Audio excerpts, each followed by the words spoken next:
Hello guys, we're back for another episode of Infra-Red podcast. This is episode 4 where we'll be interviewing a good mate of mine who's been DJing for around 5 years, Joshua Crofton. And he's got his own little DJ thing with Sub and Sub Filla. And we'll be discussing that and talking about the industry and everything going on and everything regarding music. So I've got Damien as my co-host on tonight. And I've also got Mitch, my Jamie. Sup? Who's doing everything on that end, and then Josh. What up? How you guys doing? You look like my boy. You look like my boy Mitchell. Your boy? Ron Howard. You look like Ron Howard. Ron Howard. The hat and the ginger combo. Looks good. That's a compliment. That's He's a take it as a compliment. multi-billionaire, man. Like, Yeah, that's good. He's rich. He's doing the right thing. he's on Happy Days. All right. Speaking of Happy Days, let's start the podcast. All right. Yeah, let's do So it. now that we're not talking about Ron Howard, Josh, who Yo. are you? What do you do? Tell Who am I? Tell the world.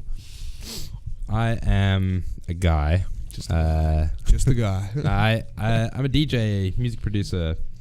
Teacher, I go, everything. Yeah, I get a bit of everything. Hey, I do a lot of things. I was thinking about it the other day. I was like, damn, I do a lot of stuff. Man, many hats. Yeah. I go into Sub Filla, and then I run a studio called Sub Era, which is kind of just based around. Oh, so you're still doing both? I thought you migrated everything into Sub Filla. No. Okay. No. It's All right. complete, yeah, separate. Yeah. Is that a home studio or is that a professional? Yeah, home studio. Nice. Well, Yeah. keep going. Yeah, so yeah, they're completely separate. Like there's a lot of integration, I guess, between the two, but Sub Filla is DJing and music production like fully, and the Sub Era stuff is live streams, tutorials. We teach Ableton to students. So we run like a whole course on beginners all the way to advanced Ableton. That's pretty cool. Music production, mixing, mastering. And it's just you teaching them? Yeah. So I've written No up like shit. this whole course that I spent like forever trying to put You're together. also a meme lord, apparently. Who Yeah. said that? Our friend Brian Crofton. Thank you, Brian Crofton. No, I'd agree with that. Especially like the video you made the other day of your cat still Yes. like Mortal Kombat or whatever it was. Yeah, I'm a meme lord. that was pretty good. That was I run a meme group. Really? With, like messenger groups. Only like 5 people. Oh, They're just some friends. Yeah. And I actually wanted to start a page, but my fiance now is she was like, you better not start a fucking meme page. Yeah, And I was like, why? It's the best. And she's like, I will not marry someone who's gonna do that. So I was like, fuck, all right. So I didn't do it. We compromised and I didn't do it. But I run. Sounds like a good compromise. But I Such run a good I run a compromise. little group where it's just about memes. Yeah. And yeah, like cat videos and shit. Yeah. No, every time they pop up, they're hilarious. And they're edited together so well. Thanks, man. Yeah, like Like really good. the one that I put together this past week or a week ago. I was just like, it was just a random thought. That I just leant back, saw my cats fighting, and I was like, gotta film this, And then I was like, I could turn this into something you could hell turn this funny. into something good. And it took like 20 minutes, So Really? it's not hard. Yeah. Yeah, but it's fun. All right. Well, let's start talking about the DJing and stuff. So, what got you? Yeah. What got into music? What made you decide that you wanted to be a DJ? I started producing first when I was young, like 12, 13. FL But- Studio. Yeah, so I Ableton? started on FL Studio. Had no idea what I was doing at all until I was like 16. And I started on FL Studio just because that's what I found. And my dad, his friend was a DJ at the time and stuff, so he kind of told me about it and all that. And so, yeah, basically started with FL Studio for a couple of years. Was that in South Africa? Because you're from South No, Africa. so- right? So like, tell us Actually- the story. Yeah. Well, okay. For the origin of everything, I guess, was I just grew up listening to electronic music and hip hop and that kind of stuff. And in Cape Town, especially where I'm from, that was like a big thing. Like drum and bass and dubstep and everything was quite big. Really? Yeah, and like there's a lot of stuff going on in that scene. So I just kind of listened to that stuff growing up. When you say like drum bass and dubstep scene, do you mean like Scary Monsters, Nice Sprites, Skrillex kind of like thing, or old school, yeah, like jungle 140. kind of stuff? Yeah. Like Yeah, drum like bass as well, like old jungle. school. Yeah. Is there a big UK influence? Because Yeah. I would of say South so. Africa, Yeah. I can imagine as well. There's a lot of like UK producers who've had a big influence or a presence somewhat in South Africa. I'm not too sure now, but back then I feel like there was. Yeah, like when I came to Australia, I found like I was kind of confused in the difference between like over there, everyone that I knew, everyone that I hung out with was into these genres. Brian, for example, he's my uncle. He's only like 27 or something, and so we hung out a lot, and so me and him would listen to dubstep and stuff like quite a lot, and so a lot of people that I hung out with just listened to that, like, but at the same time, a lot of people would have listened to it as well, like Flux Pavilion and all that. That was the time when that was coming through. Yeah. But I feel like over there, it was like everywhere for me at least, you know. So I just enjoyed that stuff. I tried to get into like guitar as well, and completely failed. I didn't even like try. I was just like, I want a guitar. I was like 9, got a guitar, played it, just like, you know, gave it a go. And no idea what. I just wanted to be. At the time, I loved Guns N' Roses when I was like really young. Yeah. My dad listened to it a lot, so I just enjoyed it. And then I really wanted to be Slash, so I was like, I'm gonna get a guitar and be Slash, and never worked. Never happened. Couldn't get the hair going down and like the top hat. Yeah, exactly. Couldn't get the style down, you know. But yeah, and then back onto like the software side of things, my dad showed me this like thing which was FL Studio, and he gave it to me on like a CD, and so a legit copy of it, like, wasn't pirated or anything. Well, I don't know. No way. I don't know. I guess that's pretty cool though. But I just got it from his friend and put it in.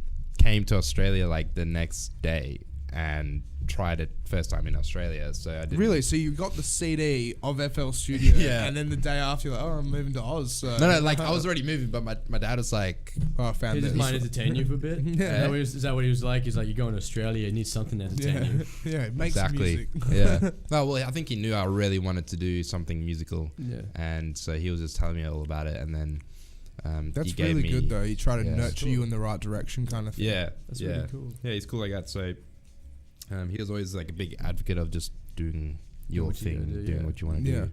So how long did you use FL Studio for and stuff like that? Because you use Ableton now and you teach Ableton. Yeah. How did you get into moving from that to that? It was a long journey. Like, I think I started Ableton at about 16.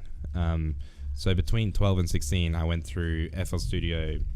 Reason? Did you go through Reason? I went through Reason, went to Cubase, and then a bit of Logic. So I went through those 4 and tried them all out. And I think I was with FL the most. And then just back then, like, this is what, 2010 or I don't know.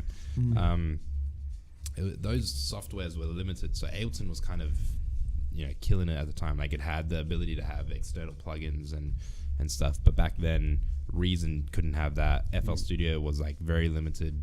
Cubase was and still is very much based around recording, right? So I was trying to do production, and I was like, nothing's working. Like, and I came from FL, so yeah. So eventually, all my friends or all the friends that I knew that were producing were on Ableton, and I was like, oh, like that's the cool kid production. Like, nah, I'm not gonna do that. I'm gonna be alternative and use something else. I'm gonna be a nerd. I eventually went to Ableton, and I was like, this is the shit. Like, it's so much better. It's amazing. I went from FL as well to Ableton. It's just such a great evolution. See, I'm stuck at FL. I've tried Ableton, couldn't get my head around it. Depends what you want to do, man. Yeah. But I used to watch tutorials on FL Studio and really just try and knuckle down how it works. Yeah. And then I kept getting told that Ableton's just the way to go, but I couldn't afford it, and I couldn't find a download link, so I couldn't get it. It's much harder than FL to pirate. I'm not saying I pirated FL. But no one did. Yeah, no one did. Yeah, but let's just say it's harder than It's way harder, and I think that's actually a business strategy, because if everyone's using FL, eventually after a while you have to get the professional thing. Yeah. So if everyone is using FL. Very true. That's the best. Yeah. In school, people passing it around on USBs like it was nothing. You know. Yeah, it's the same thing with Halo back in the day. Yeah. So it's just how it kind of was back then. And you're like, what, a 12-year-old, 14-year-old kid. You're not going to go and spend Yeah. $1,000 on a software. No, it's impossible. You didn't even know what it was. So it was just a thing. And then, so it's kind of funny how it all kind of works. But it definitely worked out for FL Studio that it became that popular. Yeah. And it's definitely a great software now because you can do everything you can do in Logic. See, I and really Ableton. want to give it a go again. Because Yeah. apparently FL? it's just Yeah. not FL, Or- Ableton. Yeah. Well, yeah. Wait, were you just saying that the new FL Studio is really, really good? Yeah, I was saying like it's pretty much like very close or at the same level as Okay, Ableton yeah. nowadays. Because I got told the same thing, but then I just haven't upgraded or anything. And I got what are you told on now? FL 9, I think it is. How much? What's on? I think it's like 11 or 11, 12 yeah, or yeah. something now. Last time I checked, it was 10.25, but that was Oh, a few so years Actually, ago. your Yeah. boy here just went to purchase FL.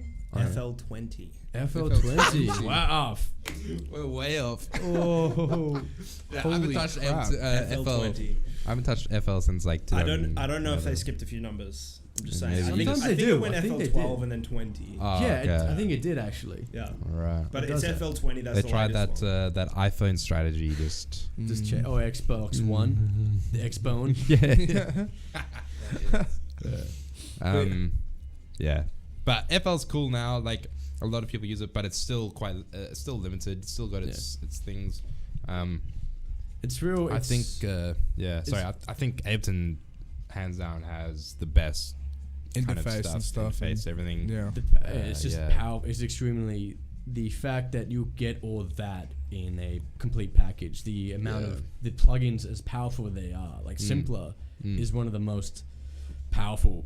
Even simpler sampler is even simpler beats FL's sampler, hands down. Yeah. I think so. Well, so the main thing that I would say separates Ableton to everything else Is the sampling. Well, it's about sampling, but it's the warp modes in the sampling. So that's where Ableton kills. So what do you mean by that? So warp mode is basically how Ableton Filters and oscillates it. No. So warping is like basically you take a sample, you bring it in, and it time stretches Yeah, it. that's right. It'll fit to any BPM you give it. Whilst Yeah, FL, if you it's have done to- correctly. Yeah, Yeah. see, I find that as well with FL Studio. You have to try and match And the you BPM, have to. match Yeah. the beat grid. Otherwise, it would just sound so Yeah. out of place. But so every software can do that, but Ableton, it's all an algorithm. So Ableton, talking about algorithms, it's all an algorithm. Ableton has the best algorithm for it, and they're obviously not going to tell anyone about it. Yeah. And so the way it time stretches is a lot more natural and organic to the ear. That sounds good. Yeah. And it sounds a lot better. Because that compared to drove me everything up the wall so much, where it just changed the pitch of the Yeah. sample and it changed Yeah. the key basically, and it just doesn't work then after that. You try and make it work, and you waste all that time. So a lot of people go because of that, like go from Logic, because the main two are Logic and Ableton. Yeah. Right. So They a lot of really people go from Logic to Ableton because of that one difference. But yeah. So so with Ableton and stuff like that, then how did you learn everything? You just over time watching tutorials and Did you ever read the manual? yeah. I have. Actually, really? Yeah, I have a book. You can order that actual book. They're great, man. Manuals Yeah. are underrated, man. Very Is it underrated. thick though? I think I've seen it before. It's like that thick with like that. Yeah, Yeah. Just I got like a little one, but yeah. Yeah. But that's not how I learned it. I later got. So I read the manual officially when I wrote the course for. Wow. Oh, so you Sub, wrote 'cause your I own was like- course? Yeah, for it? because I was like, if I'm gonna write this, it has to be correct. Yeah. Yeah, it has If to I'm be gonna good. teach someone, it has to be legit. Yeah. So I read it and wrote a whole course. Like, so my course is basically like I teach you, but you go home with a full structure of everything we went over, like in detail, No way. And then you do it yourself. and you can re-go over it again and again. You know. That's really good. So- So you actually get take home material so to it's be like able to work on. so yeah, because then if you go to like a lecture, you take notes. Yeah. I'm giving you your notes. Just go and Yeah, no, spend that's as really long as good you because want. instead of them taking notes in their own way and then being like, well, no, I don't think I learned. Yeah. It's like you've got your own specific way to go, well, no, this is the structure of what we went through. And the only way really to learn through a program like that is just to do it yourself, essentially, and to experiment and fail. and yeah, like do I've it. done, I did a whole bunch of different courses online when I was younger as well. So that was like the main way I learned. And back when I started, when I was 16, YouTube was just coming around with the tutorial side of things. So it was hard to really figure it all out back then, unless you went to like a proper course place or something. But back then, like those places didn't exist as well. Exactly. They Yeah. were very expensive. Like SAE was super expensive. Yeah, SAE didn't even have a course back when, like when I finished school, 2012. They didn't have a course on that. Wow. I went to Murdoch for sound engineering, and I thought would be sound Applicable. production. Yeah. Which it wasn't. No, it's not. Really? It's, What was it like? It was just It's more everything else kind of thing. it's more like It's the sound mixing. engineering is It's the mixing side of things. the So like learning about mixing and mastering, Yeah. but also band recording, Yeah. tracking, all that kind of stuff. So it's Yeah, more, you know, the guy where you go to a festival and there's a guy Yeah, in it the middle has- and they got the desk. That's what yeah, you do. that, yeah, But yeah. I thought when I joined it was sound production. And I think a lot of people, when they join the courses, do think that Yeah, because and I make do a that mistake, course. yeah. Yeah. I do that course, and a lot of people leave in the first month because I there left were beat after- makers who didn't who got there and went, oh wait a minute, Yeah. this isn't what I thought it would And be. the thing is, so I left after a year Yeah. because it wasn't what I wanted. But it also, I already knew all of it. And I was Yeah. like, I've just wasted 10, because I'm international as well, so I just wasted like 10 grand on a year for Yeah. nothing because I knew all this stuff, because I learned all that online. See, that's what I would be worried about if I was to go and do it. Because if I was to go and do an Ableton course, I mean, I can apply everything from FL Studio to that. Yeah. But I was definitely. thinking about doing Lab 6 for a long Yeah, time. yeah. But I thought the price that they charge, Oh, it's ridiculous. like, it is ridiculous. And you could legit just go on YouTube and just watch it and teach it yourself. You just got to Yeah. be dedicated Yeah, to be do dedi- it. You do have to be dedicated. Yeah. 100%. There's no point, because I've met I taught myself videography and video editing and stuff like that. Yeah. All Yeah. on YouTube. And look at you now, you're and our then I went to Jamie. TAFE, like. and then I went to uni. I didn't learn much, to be honest. Yeah. Yeah. I mainly benefit- learned about like the professional process of it rather Yeah. than the actual intricacies. Yeah. That, Yeah. like, SAE's probably got the best thing right now Yeah. for learning it, because it covers a lot of mixing, mastering, as well as As well as making production beats. but the benefit between, I would say, like my course, like Lab 6, SAE, the difference is in SAE, which I would say is the best, is because you get the connections and stuff that come with it, Yeah. and the title that comes with it. Yeah. But in this industry, people don't really realize you don't need a title that says I'm an official audio engineer. Exactly. That's exactly it. You Yeah. don't. It's all about who you know. It's all about It's how your networking. past work, right? It's all that stuff. But the title can help. Yeah. So, in my case, I didn't go to SAE because you don't need to. But I've been thinking about, like, should I just go and do it, knowing I'm going to sit there bored out of my mind because I know it all, but get the title at the end that will help me get, like, Get the a job. job maybe later, Yeah. or the connections later to further sub-area. I was gonna say, are you certified as an Ableton user and instructor? Certified. Certified. There's Certified, certificates. Yeah, you're not yeah, I want certified. to. It's Certified. Yeah, whatever you Um, say. Certified. I want to. It's pretty hard. So the way it works, I think there's only like 5 in Perth. I think there's only about 5 in yeah, Perth, it's something like that. no one, like, it's Yeah. crazy. But the reason is it's super hard to get it done, because you have to do it at one of their Their training conference facilities things that they do, and it's constantly moving around the world. So if it's not happening now, you got to wait till it comes out, or you got to meet them in Germany, or so you basically have to sign up for this conference thing that they do, and then you got to do like a demonstration in front of them of your teaching abilities and all that, and your knowledge of Ableton. No way. And they test you, and then you get approved. And then but you get that's that it. title, yeah. And if they come back to Perth or Australia, then I'm down. I'm going. Yeah. But it's hard to get into because they're just not around. But see, and going stuff. back to what you said before, it is all about who you know. It is all about who you know. And that's why, I kind of wanted to start this podcast, because it's like there are so many bedroom DJs out there that want to get gigs and this and that, and so many people that just want to express their opinion and stuff like that and try and put their 5 cents into the industry, but they don't know the people to express their opinion. They don't know the people to get the gigs. They don't know how to do this and do that. And it seriously is like, over the last 20 years, I'd say everything's changed. Yeah, it has. Everything has dramatically, changed. man. Yeah. Yeah. Absolutely. Because it's not about getting a degree these days that much It's about anymore. having knowledge Having the knowledge. and the connections. And As your my friend intelligence. Jack says, as my friend Jack says, it's not about who you know, it's not about what you know, it's who you know and how well you can suck their dick. You hear me? How you can suck their dick. He was yelling this out of the car park. It was very funny. Then he slammed the door. We're demonetized. And then he slammed the door. That's how we get demonetized. It's all right. That's right. We can just suck all good. YouTube's dick now. Yeah, so we're just gonna bleep you. Please sleep. Yeah. YouTube, we got the red filter just for you. Just for you. Please. Yeah. Come on, man. Yeah. We love you. But Alright. it's true. It's true. It's It is true. 100% true. Yeah. And it's just going to get worse and worse and worse, I reckon. Because the population it keeps increasing. Every year, more babies are born and more kids are turning 18, and they're wanting to do similar things. Yeah. Well, in 2016, Perth hit the 2 million mark. Yeah, exactly. Yeah. That's exactly it. And that's You all what I mean. watch Avengers, Thanos? But that's what I mean, though, Josh, where it's like, with us already being established in the industry, and if we keep pushing and keep doing it, in 5 years, 10 years, we could maybe have an empire kind of thing, like, in a way. That's a dream, man. That's a dream. But if you get what I mean, though, This it's is like, where we're going with this podcast. Yeah. An Infra-Red Empire. yeah, imperial. You heard of the empire. Roman Empire? Ever heard of Star Wars? Yeah, that's it. But no, but 100% though. It's like if you keep pushing and you keep trying, then hopefully you can build a customer base and you can actually make things work. I think, like, 'Cause- Yeah. to put into or give you an example, like with Sub Era, nowadays, compared to when I started, like no one knew what Sub Era really was. Just quickly, when did you start Sub Era? What year and like what? How did What you? are we in 2019? Yeah. So I think I started in like 2018, But then beginning of 2018. was that really Sub It hasn't Era? been that long. Are you It's self-employed? been about a year. Yeah, it's been about a year and a half.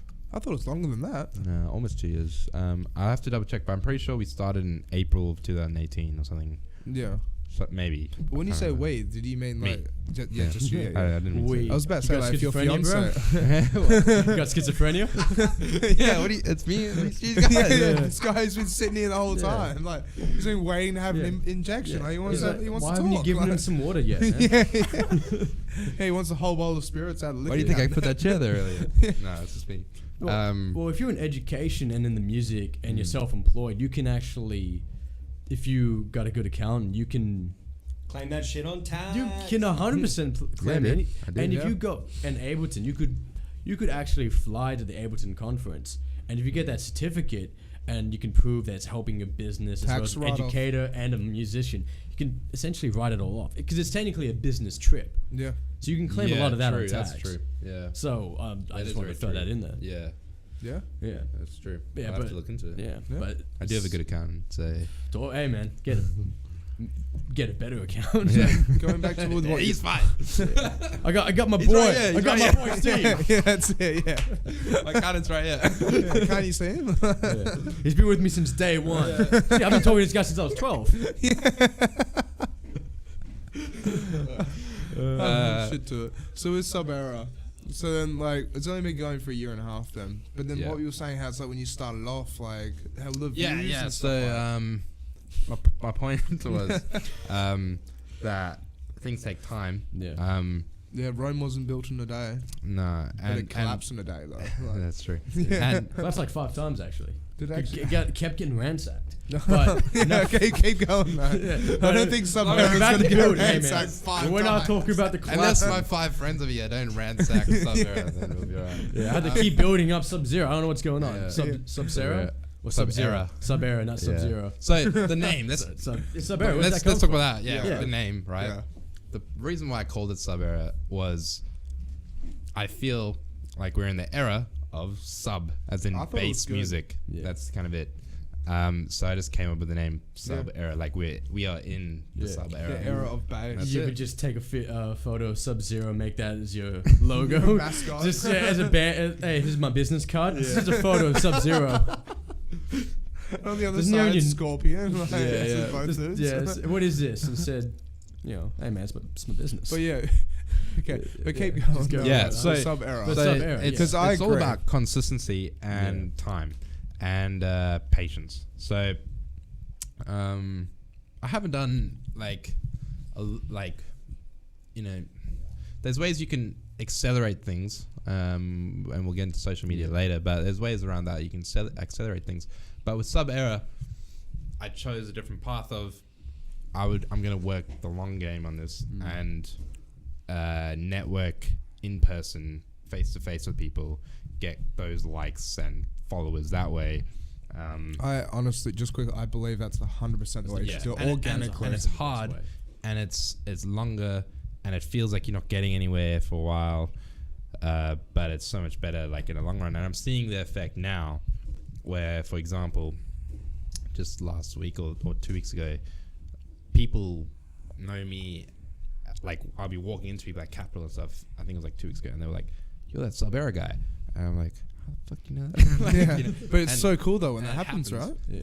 And especially, but like, and I'm not talking about random people. I'm talking about like just DJs and stuff, and that's my audience. That's what I want to happen. Yeah, not so much the public, but you actually want people involved in the industry to look at you. Yeah. But it takes time though, you know. So like, I started when I was just in my room doing that kind of stuff. Didn't really have a proper studio back then, but I had the vision and the idea of it. Yeah. I wanted to wait and have the money to start the studio, get it to the point where it's at now, with the equipment and everything. But I lost my job at the time, and I was like, look, the course is written, everything's good to go. It's online. Let's just do it. And I did it and started it out. And I just tried with what I had, and eventually, over like a year, basically worked and got money and got it all into the studio, and now it's at a pretty good spot. So you basically have a studio finished and already an organic fan base. Yeah. If you just waited to have the studio, you would have had to now build up that. That's exactly right. So the best thing you can do is just do it.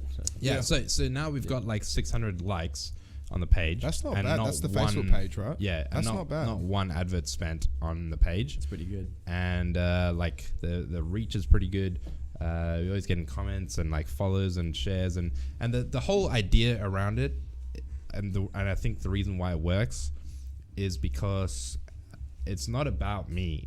You know, I'm the one running it, but the whole idea of Sub Era, besides teaching, is to help people. Yeah. You know. And I think that's why it works, and why it kind of people are interested, is because I'm there to help people. I'm not here to make a buck. Like, you know, I don't really care about money. Like, it helps you live, but I have money coming in from DJing and stuff, and like, and if that's not, then I got other stuff. Like, you know, the money is not the big thing that drives me. The thing that drives me is leaving the reputation and like that legacy. Kind of legacy or whatever, getting people to know what I'm doing, helping other people out, like, and that's you know, and the whole idea of it was creating a community, you know. And see, I kind of feel like almost on the exact same page as you, because it's like with the DJing, me doing it full time. Yeah, you know, I'm doing it because I love playing music. That's why, like, when I would go and play at the Flying Scotsman, I'd do 6-hour sets, but I only get paid for 4 hours. Yeah. But I would do 6-hour sets because then I got to play. It sucks because I'm not doing Saturdays there anymore. But when I play from 6 o'clock to midnight, then I get to play, you know, Canned Heat. I get to play Creedence Clearwater, Van Morrison, Cold Chisel, like old school pub tunes, and then move it into Jamiroquai and Michael Jackson and Eurythmics and like maybe Flume and like the more current stuff. Yeah. But that way I get to play a whole vast variety of music, and I actually just do it because I love doing it. Yeah. Because I challenge myself. And then also on top of that, it's like, you know, being able to see people smile from playing music, it's such a good feeling. Yeah. When I did the homeschooling ball the other week, that was one of the best feelings ever. And the reason why is because all these kids, they never met each other, and then they just came and hung out and they did this thing, and they went to the ball and blah, blah, blah, blah. Yeah. But to see them all get up and dance to each other and have fun, and then one of the kids at the end of the night just shake my hand and be like, we had such a good time, thank you. Yeah. You know, it's just, it just makes you feel good. Yeah, it makes you feel worth it, doesn't it? Yeah. But yeah, like DJing like in front of a crowd is like a whole nother experience. It is, yeah. Sometimes it can suck. Yeah. But sometimes it's great. Exactly, yeah. But that's what happens with the industry is not everything isn't pristine perfect. There's always going to be you know, problems and altercations or something that happens. And nothing's ever concrete either. Yeah. It can change. Exactly. It can change very quickly. Yeah, it's a hard industry to work in because of that.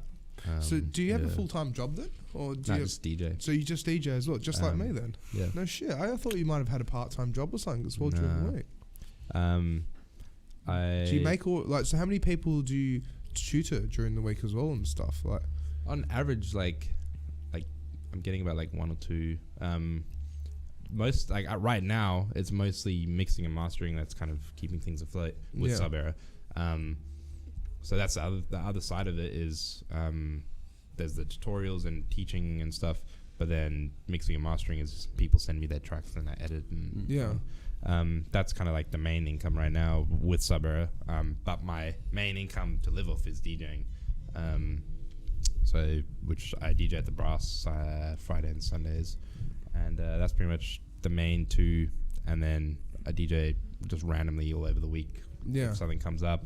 But that's my the bread and butter of everything and keeps me going. It's good though, like with that, right? Because then you get so much free time to just do other stuff. Yeah, and like I was thinking about it, man, and like I tried going back and doing a bit of like normal retail work for a little while. Just couldn't do it. Yeah, I won't say the name, but of the place in case they sue me. But I hated it again, and I spent so long in the retail business before I started DJing, like professionally, and it sucked. And I'm sure everyone knows in this room how that kind of stuff sucks. But sometimes like it's all you can really get or whatever. Exactly. But I was DJing like a year ago, and I was still DJing now. At the same place at the Brass, but then I was like, I'm DJing just on the weekends. I've got all this time. Sub Era is kind of a bit slow. Like maybe I'll pick up a part-time job somewhere or something. So I did, and just fucking just hated it. Hey, and and just didn't work. And the thing is, early mornings. I realized it's just not me. Like it's just not. And it sucks because I sometimes I'm like, I wish I could just be like that because it's just so much easier. Because DJing, at the Brass or anywhere, I could not have the job next week without knowing. It could just it's happened to me be multiple the next times. guy's come up and taken it from you. Yeah, that's and that's how what the I industry hate is. so much. Like, So I've met a guy who's doing acoustic acts, and he used to work at Scarborough, and he'd get the people to actually, like the managers or whatever, or the company to sign a thing saying like, you're going to have me for 6 weeks, and then at the end of the 6 weeks, then we'll negotiate what you think works, what doesn't work, if you want to replace me or do this or do that. So that way he knows that he's got those 6 weeks to save the money and then try and find more work, which is the right thing to do. But exact same thing has happened to me. No one will do that. No, a lot of people will not sign that. Like not like DJs. Like DJs would love that. But DJs would love to be able to have that, but bars and stuff will not do that because they, what happens if you just sign it and it turns out the guys are really, really shit? It's like, well, fuck, we got you for 6 weeks now. So it's hard, but it means you have to work a little bit more to keep that position. And it's all about reputation. Yeah. So it's a tough industry, but I'd rather do it than flip anything else, man. Yeah. Like the other job, like even though I was only doing it like once a week, really. Yeah. I was so depressed, like just on that day when I was there, I was just like, couldn't do it. Just not. It just angers me because I'm like, I don't know what it is, but maybe it's just my like mentality of like, I don't want to work for other people and not like an order. Like I don't want to be ordered. It's just like or told what to do. It's more you want to build yourself up. I want to I'm spending all this time doing something. Why not spend it on myself or my own company or my own? Well, see, I was talking to a good friend of mine the other day, and he actually told me because he's just done his degree in accounting, and now he's doing mass communications and I think mass communications and like firewall and IT and stuff like that at UWA. Yeah. And he's just basically openly said to me, it's like, you got to build your own brand and you got to you got to focus on yourself making money instead of working for others. Because at the end of the day, there are so many companies out there that they don't care. The manager's going to keep making more money. And you're just a pawn in their game. Yeah. And a lot of the time you're getting paid nothing compared to what they're making that hour or. Exactly, yeah. And DJs get paid quite well. Yeah, they do. But it's a risky kind of business job in terms of availability and hours and exactly. You're not going to have guaranteed work. So that's why you get paid that much. And you're getting paid because the bar makes so much money. Yeah. But when you got that stable job in a retail or whatever, you get paid dirt. And you do it 10 times more work than a DJ does. Exactly. Yeah. And I just sit there and I'm like, why am I doing this 8-hour shift for like $80 or something. I don't know what it was. And end up being angry with myself. Yeah. When I don't need the money, I was just doing it to kind of feel better about like not wasting time in the week. So I quit because I was like, what's the point of me being here? See, that's a similar thing with me as well. I've had friends actually tell me, like, why don't you get a part-time job? And it's like, I don't think I could physically do it. Like, I wake up in the afternoon, I'm happy waking up in the afternoon. Like, waking up at like 8 a.m., being at work by 9 a.m., and then finishing at 5, and then going to a gig after. I don't think I could do it. Yeah, it's tricky. It's a tricky lifestyle, man. It is very tricky. But there's a comedian called Mark Maron. He talks about that.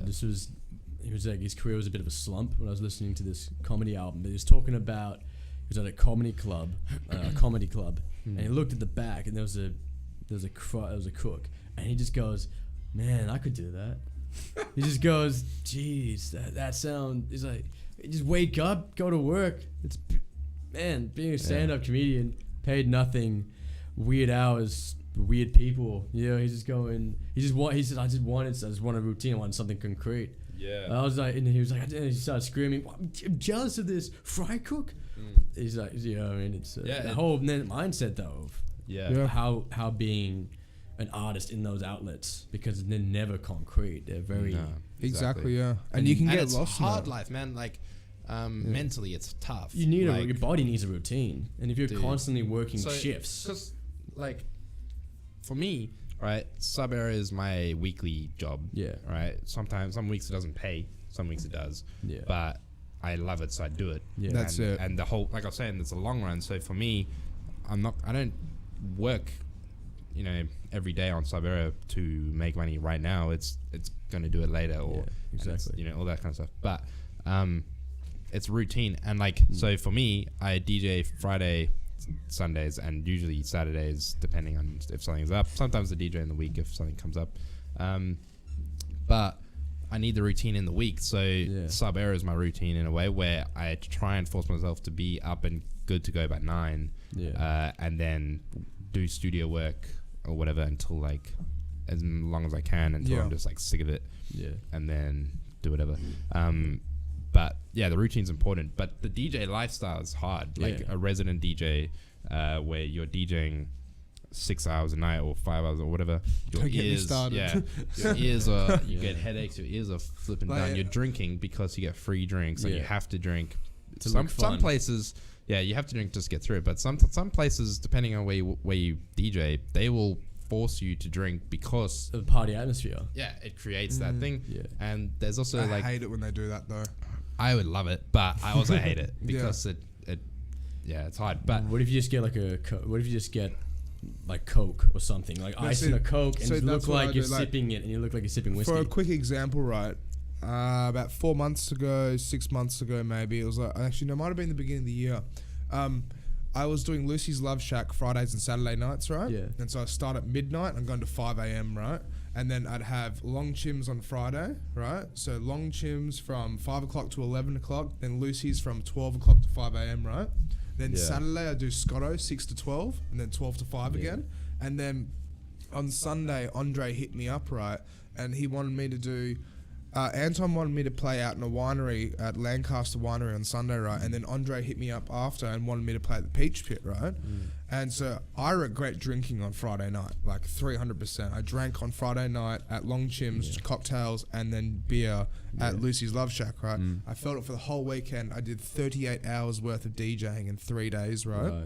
It was over the top. Christ. Yeah, it was over the top, right? Because Andre was supposed to go play at the Peach Pit, but I ended up doing Lancaster. I got home on Saturday night at 6 a.m. from Capital, right? And then at 11 a.m. I had to be at this winery set up and playing until 4 p.m. Then 4 p.m. till midnight the day after at Peach Pit. Yeah. And like, as soon as I went to the Peach Pit, I didn't want to see a drop of alcohol or anything like that. Yeah. It was kind of good because I put my sunnies on and got left alone. Yeah. But when I rocked up, the bartender straight up, "Do you want a beer?" Yeah, you don't even ask for it. They come up to you and say, "Do you want alcohol?" And they're trying to be friendly. They think this guy. But it's like you're saying, like the Friday night, it's all right, and then the next couple of days just hits you. Yeah, and so every Monday my routine is nothing. Yeah. Monday is that's my exact same get thing. me back into reality day. The Yeah. detox. Tuesday I get back into everything. Yep. The exact Yeah, same. and it screws you up, and your sleep's screwed. You're like almost drunk every night. Yeah. You know, you work, and See, I've got a so bit of a hard. drinking problem at the moment, and it's really sucks to say, but it's just like when I was working Wednesday, Thursday, Friday, Saturday, Sunday, right? I was doing DJing 5 days a week, and then you have a bar rider at every single place. Yeah. I was eating pizza or burgers every night, Yeah. and then just Yeah. drinking. You're making Yeah. havoc on your body, man. That's Yeah. that's your liver and your stomach. Really everything. make it easy to be unhealthy. Yeah. Yeah. But so then what I always do as a mandatory thing, I don't know if you do this, but every gig I go to, I get a jug of water with 3 straws in it or 4 straws in it. And the reason why is because... It looks like a party drink. No. It's because every gig I force myself to drink a whole jug of water. So I stay hydrated no matter what. Yeah. So like at Lucy's Love Shack, they've actually got like 4 or 5 spotlights that face on you. And you start to sweat. And they're so hot. They get so warm. And Yeah. unless I have that jug I of set water... up a fan at the Brass Monkey where I play. Yeah. Does that help with fans and stuff, do you yeah. reckon? Yeah. So good. Yeah. I don't have lights on me though, but like right there, so it's not hot. But yeah, fans are dope. But do you do something similar as well? You just like always have water next to you or something like that? Yeah. Because you got to stay hydrated. You have to. You do. Because otherwise you'll get headaches Yeah. and then Yeah. it just causes I issues. I always have like a medic in my bag of just Panadol and Nurofen and all that stuff. Really? Like, just because I like Friday night or maybe it's Sunday, I don't know. I had a massive like almost a migraine going on just because of the music, you know, like. Yeah. And I get Yeah. this specific headache that hits me like right back here, and it's from audio where I listen to too much loud No audio or shit. something. And so my weekend, right, is like I wake up late on a Friday, probably producing music. Then I go into a car with music. Then I go and DJ loud music for 6 hours. I come home in a quiet car because I don't want to hear a thing. And then Saturday it's more producing and so on, and then DJing. And then I go to Capital, and then it's Sunday. And then so by Sunday, right, my head's just pounding with all this audio. Yeah. And so I always have these Panadol with me and stuff because I just get these huge Have you ever headaches. thought about using in-ear monitors? Yeah, I do. Yeah. Does it and- work? Has it worked? Like it stops ringing, but that's about it. Yeah. So when you say in-ear monitors, you mean just earbuds that you put in? Earbuds or No, just I'm like- talking in-ear monitors, as in the like sort of noise-proof. instead of headphones. Yeah, exactly. Instead of headphones. Just want to direct you guys towards the comment. Yeah. I saw the comments. What did my brother say? Everyone should do. Oh, is that your brother? Oh, And immediately I love you too. Oh, I love you too, Ben. I didn't even know. I will do a backflip. Yeah. I read it before. I get what you mean about like kind of keeping you grounded in reality and understanding the real world in a sense. Yeah.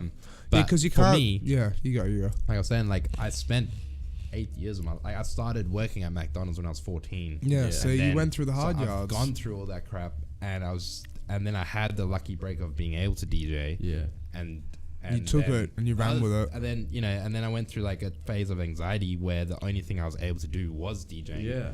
And so to me, that I feel physically, mentally, where it's like at the moment the only thing I feel like I could do and should do is DJing and music production and that stuff. And so I get what he's saying, and No, I get what he's saying. and everyone should get into that kind of work to teach you the tools that come with it. That's But exactly it. I'm done. Yeah. No, it's You know? similar thing as well with me. Like when I was younger, I worked. I've been lucky. I've only ever worked within family, right? Yeah. Yeah. But when I worked for my dad as an alarm techie, right, an alarm installer, I'd have to crawl on ceilings, and I would Yeah. never do it again. Yeah. Like we need an internet port in this room so we can feed it directly into Yeah. the computer so we get a decent signal. But there's no way I'm getting in this roof. Like I've been in roofs with dead possums, rats, Yeah. and like Yeah. I've fallen through a roof as Oh, well. come on, Alex. It's for the Yeah. podcast. Yeah, man. Do you know what it's like to fall through a 2-story roof? Like it's I like don't know, it's we can like try. high Yeah. roof. Oh high no, man. roof. Oh no, Like- man. You haven't installed the internet yet. Yeah, that's it. But when you slip, because the dumbass Sparky decided to run a bit of conduit across a beam, right? Right. So then you step on the conduit, slip off the conduit, slide through, and you're just hanging out of a roof like that. It's not fun. No, man. And I'll never do it again. It's dangerous. Yeah. Like I just don't think I could do it. And the reason why is just because like, it's not that I'm comfortable now, but it's just all I know. All I want to do is DJ. All I want to do is play It's a music. very existential thing as well to Yeah. only be able to DJ. Because I'm gonna say, I'm gonna ask, did that play at all in your mind when you were working that retail job, Was there a part of you that thought, all I know how to do is music? Maybe I need to get some other form of skill, work a job that's not music in order to at least have a part of me that is able to branch out in case. Yeah. So that's that what it I've works. been worried about as well. That's why I'm getting Like a into backup. Yeah. Not even like a backup. Something to fall back on. He has sub error, so Yeah, exactly. Yeah. But that's still musically related. I'm saying there's people who go their whole life doing it, doing exactly. one thing. I That's mean, look true. at everyone in Japan. That's true. It's They do one thing and they do very one thing really very well. bug mentality. Is Yeah. that actually a thing in Japan? Is So it if you're a very- mechanic, you're a mechanic for life. Well, kind of. it's changing a lot now, but it used to be that if your father was a mechanic, Yeah, You'd then be you mechanic. follow- you'd be a mechanic. Yeah. Dude, Everyone in your I family is wish a mechanic. I wish my life was like that. That's Yeah, simple, no. right? Really? Not You were born, you come out, Japanese, it's like, but- you're a mechanic. Yeah, my Yeah. dad's a welder. My dad's a welder. I man. wish. No, I just wish that. Like, I know friends that are like that, where their dad has a company and they just go work for him. And it's like, Yeah. and I'm like, that seems So just so lucky. dope. So, Yeah. Like where your life's set out for you. Yeah. I'm It's just confused lucky. as hell. Yeah, that's what I mean. That's You know, what I'm saying. like, I know what. Like, I'm happy now because I know what I want to do. Yeah. It's obviously. But you had like a music good kind period of stuff. time where you didn't know what you want to do, Yeah, right? man. And I still It's the feel same like thing that with me. sometimes. Yeah. But you know, but yeah, it's just. I Yeah. wish it was that black and white. Exactly. exactly. I went That's through the not. exact same thing. I did 2.5 years of business degree. I did 2.5 years electrical engineering diploma, and then I re-enrolled to do online advertising, graphic design at Curtin. Then I was like, why am I studying so much? Like Yeah. 5 years, almost 6 years, I'm out. Yeah. Yeah. And then my mum and dad were like, no, you need to study. You need to get a qualification. You need to make this You work. need something. Yeah. But then look what I'm doing now. Like, I'm happy. I'm content in what I'm doing. I'm running a podcast and DJing like- every week. It's Like, all about whatever like keeps Yeah. you happy, you know. Yeah. That's in my exactly it. Perspective. Whatever Yeah. level of success that is from Ben, you know? yeah, that's exactly Exactly. it. Yeah. You Sometimes gotta- have to define that yeah. level of You don't have success. to feel contempt in where you are, but Yeah. you got to feel happy enough to say, like, I can still grow and I can still make more money, Yeah, exactly. but I'm happy in the situation I'm in. I can Yeah. stay afloat. Yeah, kind like- of thing. Like I'm at a good spot now where, which like I'm happy with financially, but I've had years where it's been flipping terrible. Yeah, But the exact same thing. so I feel like the last year's been really good for me, but like I definitely want to grow it all to get to more and so on. Yeah. But Yeah, but It's time. that's the future. That's what you have to try and prepare for what's going to happen. and that's like, why I enjoy, you know, possibilities. like I enjoy the idea of, and I was actually telling my fiance about it. I was like, you know, like we sit down, we're like, screw capitalism, screw those companies, you know, like we all do that stuff. Yeah, everyone does that. Yeah, I get it. But imagine being the guy that started that company, that became that empire. Yeah, The feeling of it is great, and I started to like I have like 1% of that feeling from Sub-Era where like things work, and you're like, yes, that event worked, that thing I sold worked, that you know, that's whatever, exactly the right? same thing. And yeah. it's just and you just want the next level, and so I get it, right? I get that person behind it, but And isn't that Yeah. the beauty of being self-employed? Is that you feel that is your industry, and whenever there's a success, whenever your company it's gets one, your success. It's not the company. or Exactly, and that's it's one you thing that you've put all that effort Exactly. into. that's one thing that I just like. It makes me smile so much when it's like I'll get booked to go and play a gig somewhere. I've never played that gig anywhere, and I go and do it, and it just works out so well in my favor. Like that Beaumont Day on the Point, whatever, the Coup d'Etat place where Embargo is. Yep. When I went and played there for the first time, the staff are like, "You're a lot better than the other DJ. You know, how did he book you? How did he know you? Kind of thing. Why don't we already have you like as a weekly thing?" And I just said, "Well, I don't know." And then like I found out that it turns out that DJ actually pauses the music and tells the customers to fuck off, quote. I'm not even kidding. Wow. Like, how is that for professionalism? And then when I got told that they wanted me more often because the other guy that does play there does All you things gotta do like, is not that. exactly, and does that kind of stuff. And then it's like going home and thinking like, wow, I've just done a really good job and they like me and I hope I get more work there. That's a pretty good definition. That's a pretty good definition of level of success. Yeah. Not telling your audience to f off. Yeah, but that's what I mean as well with Lucy's. When I got Lucy's Love Shack, midnight to 5 a.m. every Friday and Saturday, I was just beyond excited. I was just so happy with what was going on. Because ever since I moved to Perth and started doing the DJing, I always wanted a club gig. where it's a club gig similar to Andre and Anton's, like the last half of the night or something, where I can play for a good couple of hours, not just 1 hour. And doing that at Lucy's Love Shack, I loved it. I absolutely loved it to bits. But getting home at 7 a.m., 6 a.m. kind of thing, and just being so exhausted and so tired on Sunday, it was worth it. Yeah, it is worth it. But it's I don't think a lot of people understand it. Yeah, that's like exactly it. Fiance Mel, I have to explain it to her all the time. Like the level of mental tiredness comes from that doing just a 4-hour gig at 2 in the morning or something, compared to an 8-hour day in a cubicle or something. That's exactly it's completely different. Yeah. Like your body's not ready for it. Your body's not prepared for that. Really. Or you can try and prepare for it, or but what? But it it just takes ruins its you toll. for a week. Yeah. Or so it's hard to adapt and figure out a way to make it work. But see, that's also one thing I've had issues with, where it's like, meeting, because I mean, obviously with your fiance, right? Did she ever say like, would you do it forever, kind of thing? Would you ever, DJing and everything? Yeah, and she's happy with that. Yeah, I think she is. I don't know. Like as long, but that's what well, I mean. that's still good though. Point, Like, doesn't it? Yeah, because she hasn't brought it up. She hasn't told you it's you're gonna do it forever or this or that. No, like I've had conversations with people about it where I think because DJing in general, I have this idea. I'll tell you in a sec. But people have this idea of DJing in general where it's a childish thing. It's a fun thing. Yeah. It's not a real job. It's not. I know, it's so dumb. So to me, like, you can make a ton of money in it as well, like weddings and stuff. Yeah, absolutely. You can make a lot. But I'm in it for the other side of it, which is like the club and the doing that kind of thing. But so to me, my kind of I guess goal and aim is like people ask me like, or friends will be like, oh, like you're gonna do that forever? Like, what, do you have a backup plan? Yeah, you're gonna be. That's what I always got asked when I was younger. I'm like, I said a while ago, like, I'll DJ resident type of thing until I'm 25, and that's next year. And I'm like, fuck, that's next year. Like, yeah. Or I'll stop. Why limit yourself? Eh? Why limit yourself? Yeah, well, I mean, yeah, but it's just the social kind of idea around it, and people kind of think, and like, I enjoy it. I'm happy. I'm making money. I'm having a good time. But to people that like go to uni and do this kind of stuff, like it kind of looks childish and a bit irresponsible. And it's ridiculous, that stigma attached to it, because it's just like what I said before with my mate who went and got a degree in accounting, and now he's doing his masters in bloody like IT and firewall shit and stuff like that, right? But then he's just like, well, you've already got a job, you established yourself just from to being a contractor basically, and networking and meeting people. Yeah. So, but then like it's you're already in. So I'm happy and I'm fortunate where I feel like I'm already in my career. I'm already in my where I need to be. Yeah. But the way I look at it now is like I don't think I'll be able to play at like 2 a.m. every night. Well, not every no, like that's the career. Like you can work around that. I feel like I can get that. Maybe it'll get harder as I get older. But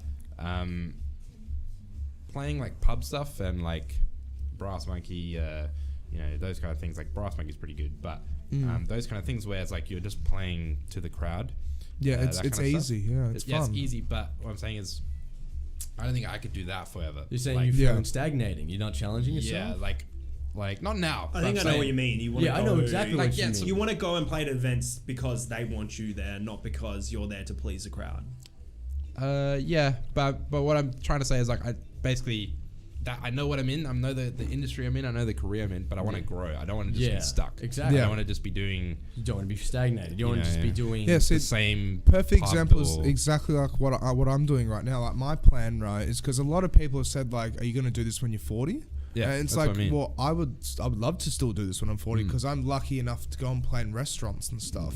And playing in restaurants, when you play at a restaurant and everyone's eating dinner and doing their own thing, but then when you go and play in a club. It's like it's completely different atmosphere, completely different scenery, everything. But then what I really want to do is instead of just doing the DJing, I want to start going. Well, I want to go over to Melbourne and start trying to make networks over there. Yeah. So then I can fly backwards and forwards, and then try and get gigs over there one weekend, and then come back over here, and like instead of just being not stuck in a rut in Perth, but just trying to like not broaden my name, but just go and have fun with what I can do.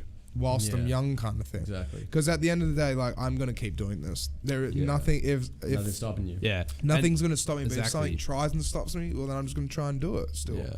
So my alternative, I guess, was Sub Era, where it's still in the industry but not doing that same thing. So I'm more than happy if that like, to me, let me put it this way, like to me, the way I would look at it is I've got the DJing, which I'm doing resident work, like the brass and stuff. That's just there for the crowd. I'm there to please the people and please the venue and stuff, playing whatever they want, and that brings in money for work. Like, that's my work. Right? Sub Era is the career that I want to pursue and grow. Right. So I would love, if I could do it now, I'd drop the other stuff, but I would love to have Sub Era be a proper studio. And so starting on next year, I'm looking into that and trying to put it in its own space and do a proper studio and do it properly and try and build it into its own thing as a proper company, you know, like that's my goal for Sub Era, which will take time, like I was saying. Exactly, yeah. And then the other side of the DJing is playing big shows and playing stuff as Sub Filla, playing acts. That's for self-fulfillment. Actually, taking off kind of thing. That's self-fulfillment. That's for you. And playing that stuff. Like, I would love to have that as the main goal, the DJ playing those big shows, having your music out, doing that stuff. Yeah. And Sub Era. See, I find sometimes that it's like that whole lifestyle is a bit superficial though, in a way. Where it's like playing festivals and playing gigs. Like, did you ever hear what happened to the guys Command Q at all? Yeah. Well, I don't know what happened, but yeah. So from what I got told, I know they split up. Yeah, but apparently they got signed on to Mad Decent, right? So they got signed on to Diplo's label. They got flown over to LA or San Francisco or something, right? And then they had to survive on 2 festivals or 2 events a month, right? And they get, I think it's like $1,000 or something like that. So $500 each a month per event that had to survive off, which you can't really survive off like $1,000 for a fucking month. A lot of the people that do that kind of stuff have other job. Exactly, but that's what they were saying, because I remember I caught up with one of them and he said you just can't survive over there because you need to have another job to stay afloat. So we got promises like, we're going to go over there and it's going to be great. We're going to be playing on festival stages where Zed's Dead's playing and stuff, and it's going to really, really work. But then they just couldn't survive, actually make it work. It's not sustainable. It wasn't sustainable, so they had to come back. And it's unless it's like, you're up the top, like unless you're really, really, really popular and you're a meme and you're this and you're that, and then like you can actually get that crowd to keep the ball rolling, and then you get more gigs, more festivals, and works out. Well, you go. Yes, thank you. It comes back to Sub-Zero. It comes back to that whole Sub-Zero. Sub-Era. I am so sorry. Stop playing Mortal Kombat. Sub-Zero. Fun fact: Sub-Zero is actually one of the clubs I played in the UK. Really? Yeah. No shit. Cool name. Cool name. Dude, you should go to the UK. Try and get there. It's on my radar. Yeah. Tell them your name is Sub-Zero. I made a lot of money in the UK from just one event. Nice. Well, I would love to go to the UK. Yeah. Because my music that I make wasn't it born? It was born in UK. The whole rave scene was built in UK back in the late 90s. Everything. So my whole scene of music that I make, my production is based off UK music. Exactly. Would you ever live in England though, at all? Yeah, maybe. I've been to London when I was younger and I didn't really enjoy it, but that was when I was like 12, so I didn't really know a lot. Yeah, and didn't go out do too much. Exactly. Yeah. So maybe I would, because I hate the heat and I love the cold. So you hate the heat. Yeah. Does it get cold in South Africa? Yeah. I mean, I know it gets cold, but does it get it's colder then? Yeah. I know it gets cold in winter. Man after my own heart. I like the cold too. Yeah. I like the idea of being able to just chuck on a bunch of leather jackets and stuff. Yeah. Instead of like when you're hot, there's only so much you can do to cool down. Like that's exactly. Just put shorts on. It annoys me so much. The heat. I would love to live in London in the UK for that reason. But it's just cold. That's my dream. So getting back to when we were talking about like the whole thing with your fiance being okay with it and stuff like that. Has she ever? Because like when I was dating my ex, right, who's a crazy bitch, right? Nice. So when I was doing that, alive. Yeah, I don't care. Fuck Take that. that. Fuck her. Bam. But Fuck you, bitch. but the whole thing is with that though, right? Is every gig I would go and do, she had to be there.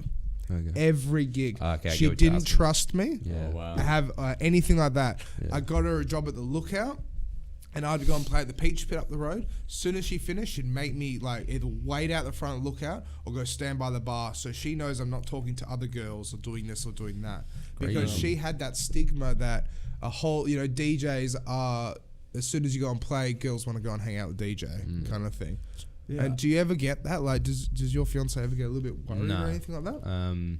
Because you're lucky with that because you've got trust though. Yeah. That- Well, that's the thing. That's you got to find someone who can. Do that. But I've been with her for 8 years now or something. So 8 years. That's beautiful. Yeah, but see that. Yeah, from school. that is beautiful. That's Yeah. beautiful.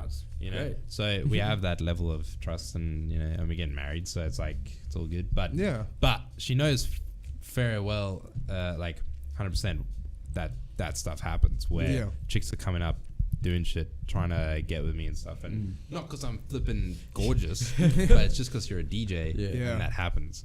And the amount of people you run into every night, there's bound to be some chick that's trying to do something like that, Yeah. And I've had chicks that come up and will like harass you and like touch you or try and kiss you or something, and it happens. The way I get around it is like the way I get around the issue of that maybe making her jealous or whatever it is. I just tell her if something happens. Yeah, be just truthful and say, be honest. Yeah. Hey, this chick try to suck my dick, Yeah. Yeah. Well, But I that's think what great. you should do That's what though. I think you need If that you're level of honest with honesty. her, then she's gonna be honest with you, and then it works out on both levels. Yeah. Like I was honest with this girl, and then it just turned into a nightmare, and it was unfortunate. That's but it on was her just end, exactly. She needs to sort got- herself out. That's exactly it. She had the problems and this and that. Yeah. But it's just like that's where that whole stigma relates to it. It's like I want to do this for absolute ever. Yeah. But then it's like it's a lonely life, I reckon. Yeah. Like just doing what I'm doing, like contracting, going out to clubs until stupid hours and stuff like that. The one thing I've always wanted is like being out. So when I did Lucy's, is like finishing at 5 a.m. going home and then seeing that ass in your bed, and you're like, yes, I'm going to go to bed and cuddle up next to that, and everything's going to be good. Wake up happy, kind of thing. Yeah. And you're lucky with that in a way, because like.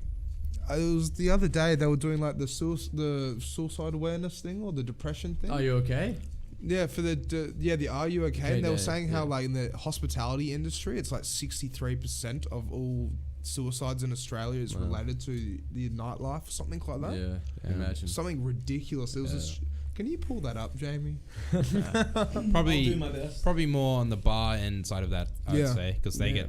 Yeah, wrecked. they do, yeah. Like, And they that's get what a lot of beat up people from people. Yeah, people don't see that. Where it's like, when you work at Amplifier or Capital and stuff like that, or you work at like other venues, even at Brass Monkey, it's like you get nice people, but you can get dickhead clientele. You can get drunk, violent drunk drunks. assholes. Yeah. And with the drunk assholes, they don't respect the bartenders. No. They'll say sexual things, or they pull them up on different things, or say like, There's only so much security guard can do. Are you okay, Day? I think Are it you was. okay? And the suicide rates of hospitality industry. Yeah. But In Australia, I think it was. That's, I can imagine that because I know. intense. Yeah, and it is. and the Yeah. industry itself is very tricky. The industry itself is it's a lot like DJing. If you don't take a shift, that could be your career ruined. That's exactly it, and that's what I mean with me as well. So where it was it's on like, September the 10th by the looks. Oh. Yeah, it was a little while ago. Well, I kept hearing about it. yeah, I saw something. It's still around. Yeah, No, but I saw around. recent stuff like 3 days ago on Facebook about it. Yeah, because I was at a bar and they were like, they had like a little "Are you okay?" thing there, like yesterday or the day before. And I was like, wasn't that like in September? But yeah, I don't know. Just see. Yeah, it's look up- intense though. Like, Yeah, it's a depressing kind of lifestyle sometimes. it can be. Yeah, The stuff that you and go that's through. the stigma, like we were talking about before, where people go and do a lawyer's degree or whatever, or accounting degree, and then they're just like, well, no, like if you're a DJ, you're just a DJ, you're just a kid, kind of thing. And it's like, But yeah, so that's what takes me back to what I was saying before is this idea that I had where I was like, I kind of found it funny where when I was younger, trying to be a DJ, trying to get it, it was. Did you get a lot of disrespect? Yeah, like from people, friends and parents and whatever. Like, it's childish. It's don't It's not follow a your real dream, job. you know. But until you make money, my idea was you're never successful until you make money. Yeah. But, exactly. But the annoying thing is like what do you define success as? Yeah. To me, I'm making money, right? But what if I'm not happy? Am I successful? Yeah. I'm not happy though, hard, man. you know. See, I would say it's being comfortable, being happy and comfortable. Like being able to make enough money to stay afloat, Yeah. but then just being able to be comfortable in your own life, that, you know, work is cruisy, it's not stressful, you don't have to have all these different things, complications in your life. It's just everything is just kind of blissful to an extent. But then you got to have stressful things in your life, and you got to have you can't have just positives. You got to have some negatives, kind of thing. You need a level of discipline and hardships, and it's the only way to grow. So yeah. But I think a lot of this comes back. I wanted to touch on this because I think we've been going on this topic for a little while now. It's the life of a DJ, which is fascinating. It is. I think we're just retreading the points. But I wanted to ask about Sub Era because we're talking about the algorithm. So you don't just do DJing, you also do Twitch streaming, a little bit of Twitch streaming and producing as well. Live streams and all sorts of and you stuff. want to, like, we're bringing up the algorithms. Yeah. So basically, how has the algorithm treated you? And you're talking about how when you're DJing, people come up to you and be like, and say, "You're Sub Era." Yeah. Does that at all having a sort of a broad reach in Perth? Has it actually improved your DJing career as well? Yeah, in a way, yeah. So Sub Era's been pretty useful, to be honest. Like, just because it's gotten me like some friends in the industry that like I might not have previously known or so on. So the whole thing with Sub Era is like I do the live streams, the DJ live streams, where I get people on, and you don't have to be a big DJ or whatever. You know, you just don't a have guy to in be. Perth. Yeah, so I always say like, just if you want a DJ on the stream, just message me or something, or you know, just I'm treating not gonna, it casual kind of. Yeah, like I'm not like, well, I treat each stream pretty professionally, and like I try and make it a big thing for each stream so that every DJ on there feels welcome and feel like they're special and so on, because I want them to feel like that. Yeah. But at the same time, like if it's just a guy that's trying to aspiring to be a DJ and wants to get a spotlight or something, then message us and we'll put you on our stream. Like, and it's there for that. And if you want to play anything, side trance, drum and bass, whatever, you just chuck it on. Like, that's it's exactly your thing. And that's what Sub Era live streams were started for, to have a DJ there to just play what they want. Yeah. So the benefit I was saying was, it's given me like the network and the connections and stuff in the industry that benefits the DJing side in a way, because I get people asking me to come and DJ on the stream that I previously probably would have never met. Yeah, exactly, and that gives me that kind of connection. So it's pretty cool. And then that's the only way it benefits. Just really. Quickly as well, I've actually did something very, very similar to that. When I first moved to Perth, my uncle's pub, the Flying Scotsman, with the Velvet Lounge down the back, I used to run an event called Residence. Oh, really? And the event Residence, right, was the idea was having a residency kind of thing, but it would run on Wednesdays. And all I would do is I would just say, if you want a gig and you've never played anywhere before, message me and you get a gig at a Velvet Lounge. And I didn't care what they played. Just wanted to try and create like a community in a way. Yeah. But then with that, it was really good because some of the people that came and played their first gigs at my event, then they went off and played Filth. And they went and played this, and they went and played at Ambar, and they went and played elsewhere. Yeah, but since they actually said they've played a 1 hour set at the Velvet Lounge, they've had a pre-existing experience. Well, then they could get the gig. Yeah, exactly. And that's the thing. It's like you got to have your foot on the door. And that's like what you were saying before. It's like you get bedroom DJs who have never played anywhere, but they might be. There are a lot of them. Yeah, there's a lot of them. Exactly, yeah. But it's only the ones that really want to say, like, no, I want to get gigs. I want to see how far I can push it. And then they actually, like, you know, they start messaging people. And just like what we were talking about before the stream, like, shout out to Harrison. Yeah. The big friendly giant. He's friendly as all hell. He's the coolest guy. I love him to bits. I love fucking hanging out with him all the time. But he just knows, like, he's being friendly. He's a good DJ. He's a producer as well. He's trying to make a record label. He's trying to get into the industry. And he's only been in it for a couple of years. Yeah, a little while. But he's really trying to make a name for himself. One thing I learned... Just quickly as well, because you've got a song signed on to Harrison's label. What is that song called again? And what's the label? I've got 3 songs on there now. So the first one was Grit, which is like a drum and bass track. And yeah, so just Grit part 1, and then I released a part 2 version of it, which was a halftime remix that I made of the original track. And Are you pulling them up? both basically got signed to his label, and then I've got one coming out on the 24th, so a week pretty much. Can we play them at the end of the stream? We'll go through them. Yeah. So, so he's cool. Harrison's a lad. Yeah, and, I love him to His bits. label's really cool, and his label's Embassy Crew. So they basically focus on like UK sounding music. Yeah, So like that's what I was saying garagey kind of before. stuff. Yeah, and that's- bass and My stuff. stuff is very based off Very UK UK. stuff, where drum and bass, halftime, 140 dubstep stuff, like old school kind of stuff, like that kind of thing. So so it just it was a perfect fit having my music on his label, and so just kind of worked it that way. But yeah, Have you ever gone back to South Africa to DJ? Have you ever done DJing in South Nah, I Africa? haven't, Because there is a lot of English people in South Africa. I wonder if they had all brought, because you've said there's a massive nightlife there. I wonder if any of like them drum and brought, bass is big over there. I wonder if any of the English people have brought their culture, their rave culture over to South Well, Africa. now that you brought this up, and then Yeah. you've never actually played in South Africa, what's the most interesting gig you've ever done? That's a good question. Or the most tragic gig, or something happened that just made it What's the so most memorable? memorable, Yeah. I mean, I've heard stories about liquids. What with me? Yeah, no, not so much you. I think it was a guy, maybe Grizzly, I think. he pretty much plays there. Yeah. But like, I've heard that from people that have played there. It's not a nice venue, but keep going though. Sorry. Just because Rockingham. I haven't really had Or anything Mandurah. too bad, to be Yeah, honest. no, I've heard stories. Yeah. Yeah. I haven't had anything too bad. I've played all over. Like, I've had a lot of good gigs, and I've played a ton. Like, I've played up in Broome and all over, and like, I've had good experiences. But the only bad experiences really I've ever had were just patrons that are there just ruining your night. Like, Yeah. you know, that are just, and that happens weekly, man. Like, you know, every night I come home with a story of just Someone just said, flipping- "Stop touching the mic arm." Oof. That's me. Yeah. I do try and tell him. He doesn't listen.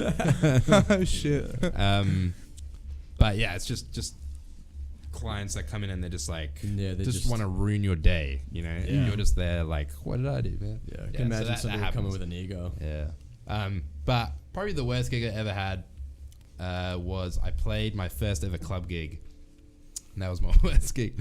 I was just starting out with DJing like years ago, and I played in Exit Club In Bunbury. in Bunbury. Oh, that's It was such the a first one. I shithole. had a friend who DJ'd there, and he got me on for like an hour.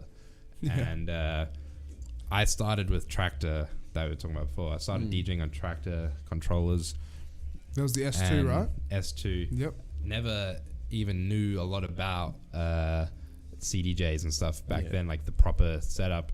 And so I went to this gig with knowledge of Tractor, never touched CDJs, and I asked if I could bring Tractor, but they said no. And it's kind of like Capital and stuff. Like I don't know. Actually, Capital I think does have they allow you to play Tractor. Yeah, they But some do places, whatever. yeah, true. But some places don't allow you to do it, right? It's just play on their stuff and that's Yeah. it. Which is okay. But I went in and I was like, it can't be that much. Can't be that different. Like, can't be that hard. Never touched it in my life. And I was like, surely it's not that bad. Like, it's got a play button. It's got this. It's got, like, it should be fine. Yeah. So much different, right? Yeah. Like never touching it. And I screwed up so bad. And I had, like, a couple of moments where there was just no audio. Like, because I fucked up, like, so bad. Or I'd have, like, a loop on loop, like, just... And I was like, ah! And the guy would have to come and fix it. No So that way. was probably the worst gig I've ever had. Was this live? And was it? Yeah, like, it was at a club. How big of a crowd were you playing? Oh, it's this to? Exit nightclub. It's not that. No, Ah, dude, this is back in the day. So, Yeah. like, this is, like, 5-6 years ago. So that was about, like, I don't know, 200 people there or something like that. You know? Hey That's man, pretty you decent. learned. Yeah, it's not bad. You learned from that experience. Is Yeah. that what you guys say? So that's the thing, because CDJs, for a whole setup, the standard, right, is like, what, $6,000? I thought it was more than that. I thought it was like Probably 10. is more. No, it's Yeah. not 10, but it's Well, like my between- friend Dan just bought them brand new. Yeah, he bought that's what I two mean. XDJs and and but a DJ XDJ, 900. but Can we pull them on XDJs the are, screen? XDJs are cheaper. Yeah, I'm talking about the standard CDJs. He spent $7,000 though. Yeah, so there you go. So you could pretty much around $6,000 to $8,000 is like for a full setup. Probably so about expensive. 8. So it's so expensive as a kid, like you can't get hold of that. Yeah. You know, not a lot of people have that stuff unless you're at a club or something. So it was hard to practice on that kind of thing. So my only experience with that stuff was playing at that venue and playing at other venues where I was just winging it, trying my best. Well, if there's any like up and coming DJs that are listening right now, what controller or what series of controllers would you set them on that would get them club ready? Okay, so I would say stay away from Tractor and stuff. No offense. All right. Because no, like Tractor's great. I would say once you figured out the other stuff, go to Tractor. Yeah. Because Tractor's cool, and there's a lot of advantages that come with Tractor and its software and its hardware. But when you get to the point where you can't play Tractor and you have to play CDJs, you're screwed. Right? Like it's very different. So my advice would be look into any kind of controller that is by Pioneer, pretty much. Just so you can learn record box and or get around that. Or stuff. there's I would say the best option is I think it's called the RX2, which is just a standard controller, but it has a little screen, and all you got to do is plug in your USB into it, and it's exactly the same, just smaller. And that costs about 1.5. I think we're getting one of those on Thursday for this party, actually. Cool. Which could be all right. I thought you were bringing Dan's decks along. Yeah, Dan's decks. So I think our friend is going to bring an RX2 as well, maybe. So why not have 2 stages? So house party. that's pretty much the perfect thing to start on. It's very it is expensive. It's $1.5 grand. Have you been following Pioneer's new controllers that they're bringing out? The new ones. So they got the DDJ 400, the DDJ 800, and the DDJ 1000. They're like their new. Oh, the DJ 1000, yeah. So I actually used to own. I recently sold them in vinyl, but I used to own it was like the big daddy of the DDJ 1000. It was called I think it's called the DDJ RZ or something. Yep. And it was like basically like it was like the older version of the DDJ 1000. Yeah, it was like a year older, but it was like the full proper size of the decks. Yeah, let's have a look. So I can't remember what that actually looks like. Yeah. Okay, shout out to Agent 2539. This guy is pretty interesting. What was it called again? You. The DDJ RZ. Yeah. I'm glad. Yeah, no, that's a damn good response. Yeah, it is. So what made you want to sell it though? Oh yeah, you brought this thing over. Yeah, this thing was huge. Yeah, it's massive. Wow. Right? So big. So that thing is the same size as the CJ setup. It's the exact same size, except you need your laptop as well. Yeah. And it cost me like $3,000. Yeah, they're pretty. They were pretty expensive. I mean, Yeah, they're they've not been too bad at the overthrown now by the Yeah. DDJ 1000. Yeah, the 1000s came in and were basically a little bit smaller, but did everything that did. I owned one of the first 5 that Store DJ got in Perth. Really? Of the DDJ 1000. Can you pull up a 1000? They are my favorite controller by far. Let's have a great. look at the 1000 versus that. Like pull it side by side. But I would say go for if someone's starting, go for RX instead, because you have the screen and everything with it. Yeah. See, that's what they used for from the Your Shot competition, RX2s. Yeah, which is so dumb. Really? Why? We'll talk about that in a sec. Yeah, let's actually get into about that. Yeah, so it's basically very similar to the previous thing that we were looking at. Yeah, but but is even the discs are smaller on it? No, it's the same size disc. Oh, really? The discs are from the 2000 Nexus. Yeah, I so mean the it's- sides. The sides have come in a bit, so Yeah. it's visibly smaller. Yeah. Let's see if I can find Yeah, it. okay, I Because get what you this mean, image yeah. is all Yeah. squashed up. Yeah. So, but yeah, it's basically just a little bit smaller than the other one. Well, from your experience with using Pioneer equipment, let's start talking about Your Shot competition, because I really do want to know your opinion on that. Why RX2 is bad? I mean, I Oh found no, it- the RX2s are great, Oh yeah, but then you say the fact that they chose to use it instead of CDJs is bad. Really? Yeah. Why is that? Just because all in one and it makes it a bit more complicated kind of thing. Like I get the reasoning, but it's meant to be a professional competition. Why are you not using the standard stuff that everyone knows? Yeah. So instead, what they did was, in my opinion, probably a money grab, which was they bought the cheap option, which is the RX, which is fine, but they didn't have to buy it. They could have just hired the proper setup. Exactly. Or they're playing at the court. I'm sure the court has setups for that. Like, I don't know. That's exactly up it. to them. But they decided to go with the RX2s. And the thing is, now that they're going with the RX2s and there's 150 people entering the competition, all 150 have to pay to learn how to use the RX2s from them. So they ran these courses to teach people. A lot of people saying that was kind of like a scam.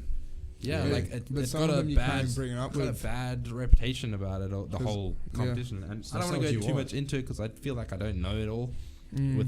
But I just don't understand why they went with the RX2s and teaching professionals to go down a level and instead of, I'm just the astounded industry that standard. Yeah, So, and they didn't go with That's it. shocking. Yeah. I'm just astounded that it's like somehow they can pick up that you press the sync button, and if you press the sync button, you get disqualified.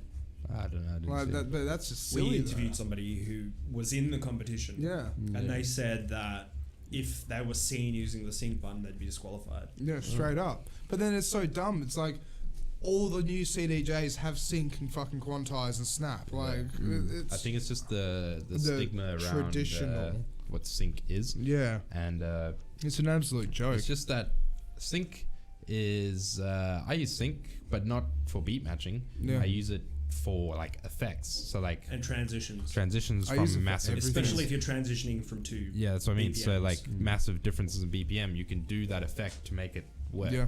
But that's the only case I ever use sync. But so I don't like sync because of the fact that if I try and use it in a normal sense, 9 out of 10 it screws up. Yeah. Like something screws something up, and So like I love know. using sync, but I'll always turn it off. And what I'll do is like I'll sync and I'll quantize it so the BPMs match and it's like in sync. Yeah. And then I'll just sit there and just like tap with my Yeah. own finger Well, and that's keep just- it in time, it's and then moving just the tempo quickly. you know? exactly yeah, that's exactly it. Yeah. But then people judge me for it. I'm like, but like the thing is, Screw 'em. I explain to them, it's Thing like, is, okay, dude, like you play multi genres, then you Yeah, can't. No, it's impossible. Yeah. There's so much you can see. I think people who say things stupid or bad or whatever don't actually know a thing about the industry. Yeah, and just trying to be 100%. Yeah. They just try and because fit into that. reason, like, why did they invent sync? Why is it? It's there because it's a tool. It's not. Yeah.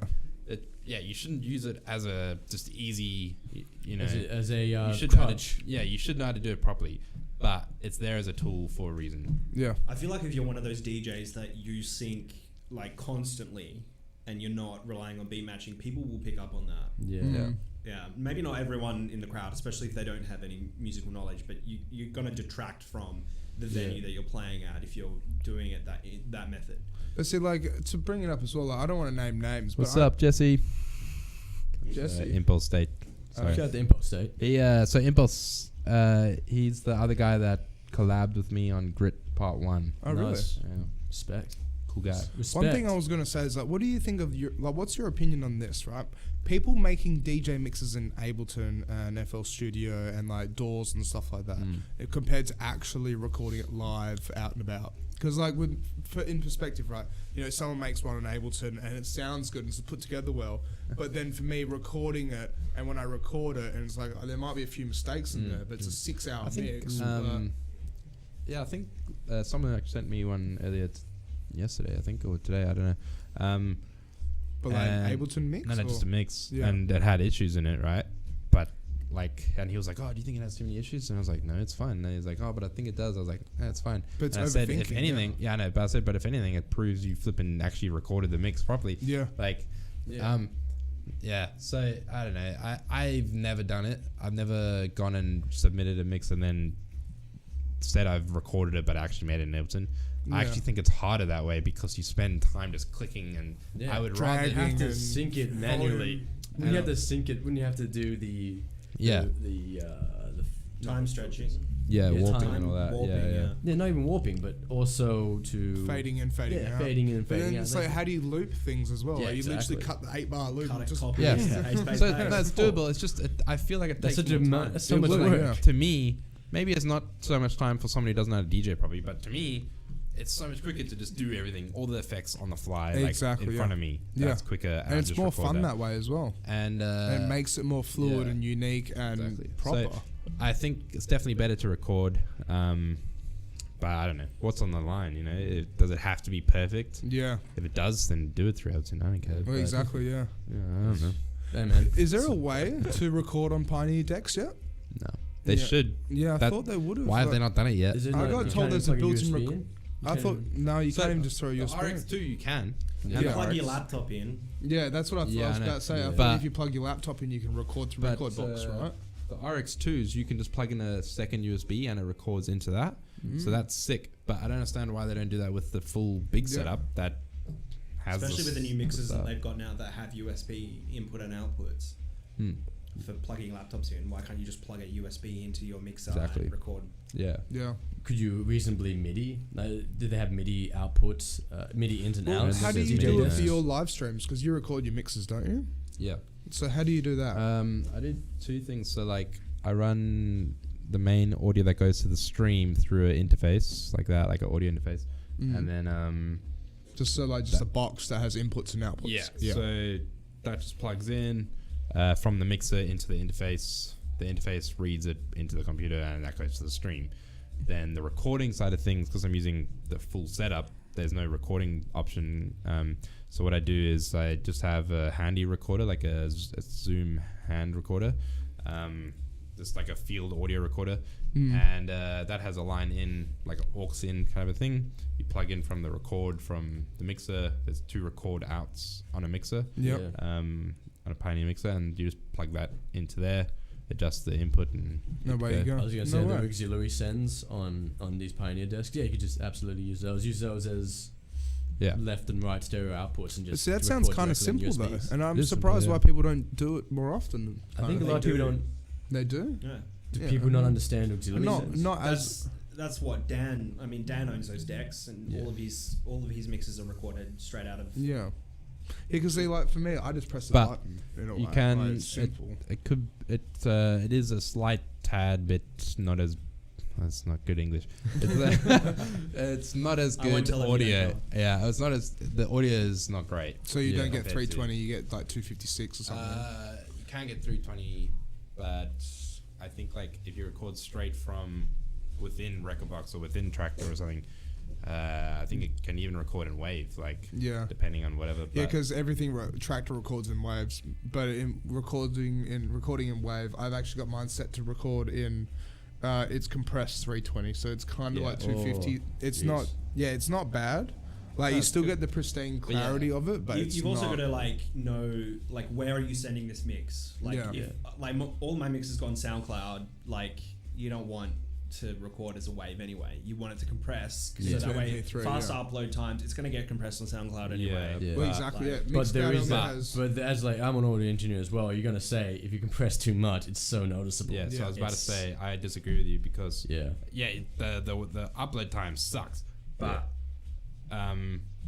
when you double compress something, It gets shocking. sucks. It's shocking, Like, man. Yeah. It's Yeah, bad. so SoundCloud has the worst compression in the industry. Yeah. Really? And so if you upload a track, there's a lot of quality that you're missing out on SoundCloud. Yeah, But exactly. every time I upload a track, I always upload as a wave, and it gets compressed down. You know. Yeah. But if you uploading it as MP3, you get even more compression. So it Yeah, just exactly. ruins it more. And then it just I haven't noticed any difference. Like I've done both methods, and I haven't myself. I haven't noticed anything. See, wrong like with it. I've noticed If that you- through you- mix. I'm not Depends. making my mixes like 192. Depends Like what How much you're monitors you're compressing listening by to as them well. with.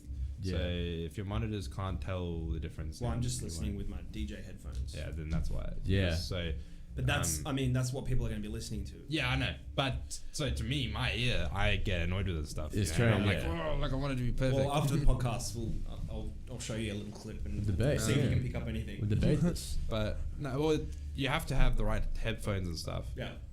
So Well, these are $300 headphones. yeah, okay. That's cool. But they're DJ headphones. Exactly. Are they designed for No. they're not proper studio. So No, they even studio- open back. Studio headphones are designed for a different thing compared to DJ ones, right? Exactly. So Yeah, well, I don't make. Well, maybe I do make my mixes for people who own a pair of studio headphones, but Yeah. um, I guess at the end of the day, it's up to it's like it's 40 different ways to skin a cat. Sadly, well, even a lot of people mix specifically so you can hear it on your speaker on your phone. Yeah. That's the new era of mixing Yeah. because everyone isn't Yeah. listening to speakers I anymore. went A to lot a of it's on party your a week phone. ago, and they were mixing off their phone.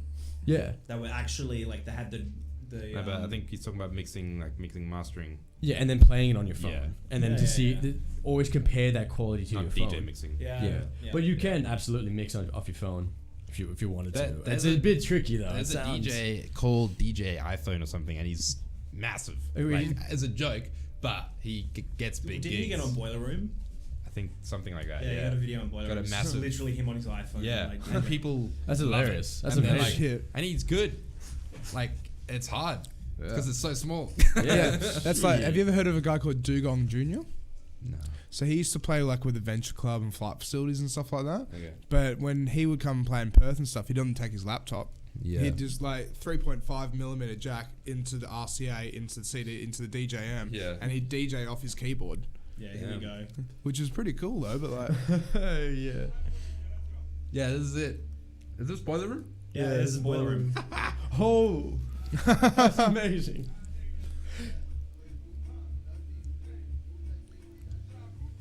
But it's I love cool. he's got a hype crowd. I like how he's got his hype men around him. Because he's so intent on the phone, he needs to have people can you around skip him. through more of it? I want to see him like. Does it show like the Doesn't show really the show the yeah, the thing, phone. That'd be so hard to see. Sorry, it's just making sure the stream could hear it too. Yeah, But yeah. This guy's having so much fun though. Look at him. Yeah. He's having a ball. Oh. What's the name? What's the name? What's the name? What's the name? Young Quay. Young. Hey. So I don't get it. So there's 4 people there. Only one of them is DJing off their phone. Yeah. Yeah, one is hype. They're all hype. He's DJing off his phone. That's him there. Yeah. This is Everyone else Ghana? is hype, man. This is in Ghana. In where? It's in Ghana. Yo, Eli, why they testing me?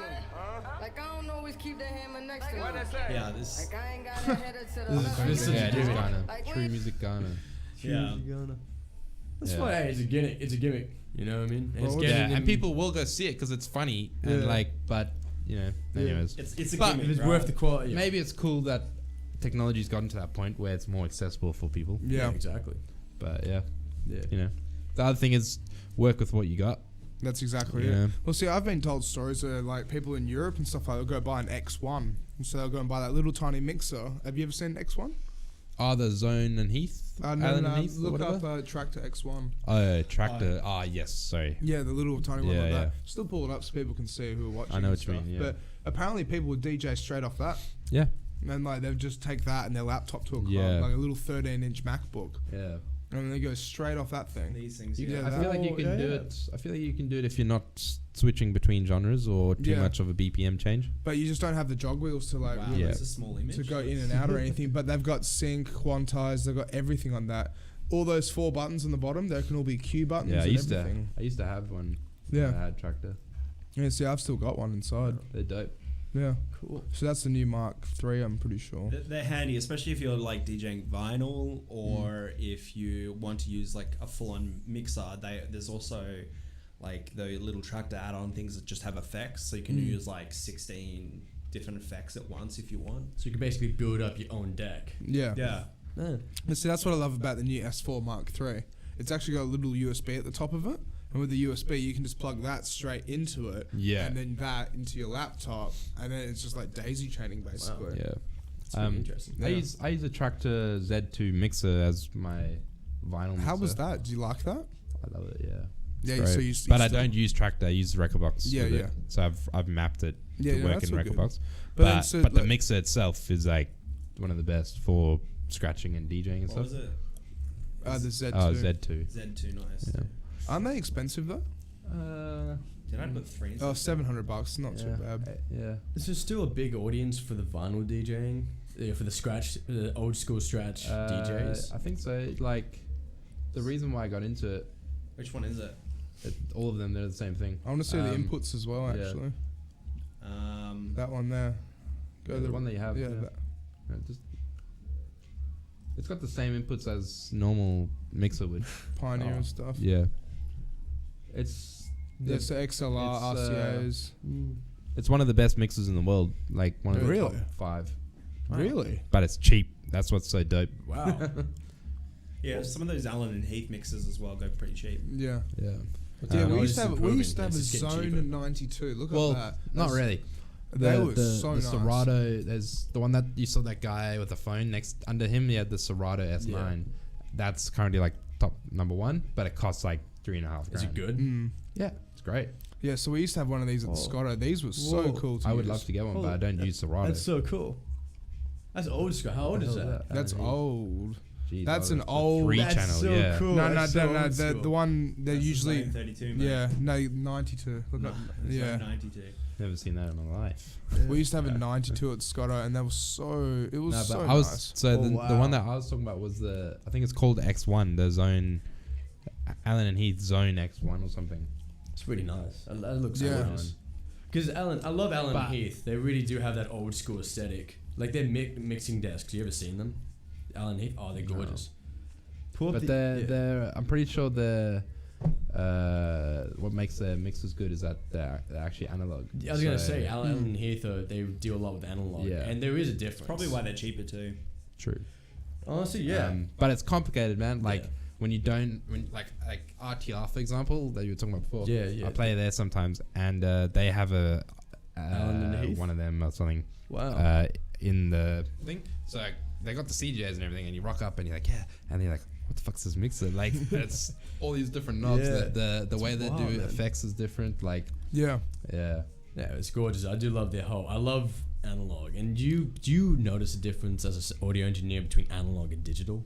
Do you Well, see, personally? like, I can really tell the difference between a Class A amp and a Class D amp, right? Yeah. And like the audio, actually, like the pristine amount, the like quality itself. actually having like having fuses in there and stuff like that. But like with the Yeah. Class Yeah. D amp, it's actually like having it all digital compared to like old school Class A, resistors yeah. and capacitors The and everything. Capacitors and resistors make a massive difference. They It really does. do. Yeah, It's- 100%. It's a whole tube amp debate, isn't it? You know, Hey? it's a whole tube amp. It's about why Yeah. tube amps are still so Yeah. sought after. Yeah. Yeah. Like getting a mix on a virtual system compared to a analog Yeah. studio rack. Yeah, it's a world difference. Yeah. man. Crazy difference. And the preamps that they offer, Yeah. they're amazing. So I still like, because I do all my mixing and mastering for the clients on virtual stuff. Yeah. And you can still get a great result. Yeah, absolutely. Like 100%. But there'll be a bit of difference in that topper quality that you get from that analog It's the sample rate, isn't it? thing. It's actually the limitations of digital, because analog theoretically doesn't actually have any limitations. Is this correct? Yeah, no, I believe Yeah. that. Yeah, And because they because can only have like a certain there's buffer a length and stuff. Exactly. Yeah. There isn't really a buffer length with analog. I No, but believe. with digital, the buffer length, But the I was gonna say with digital USBs there and is, stuff. and Yeah, the sample rate with digital as well is Yeah. a bit Yeah. harsher. Yeah. So you are basically cutting the waves essentially. with a exactly. Yeah, knife. Yeah, true. So they say that there was this musician. There's a musician, a producer for 40 years, and they would play him the same mix but processed, and I think it was processes, and it went through two different ways of the mixing process. They basically sound the same but played on different analog and digital. And so he said I could pick it out 100% because it's that top end. It's Yeah, that that's little what bit it's- of quality that you get lost in the digital because of the Exactly. digital shelving. yeah. So that's why Allen and Heath is so gorgeous. Yeah.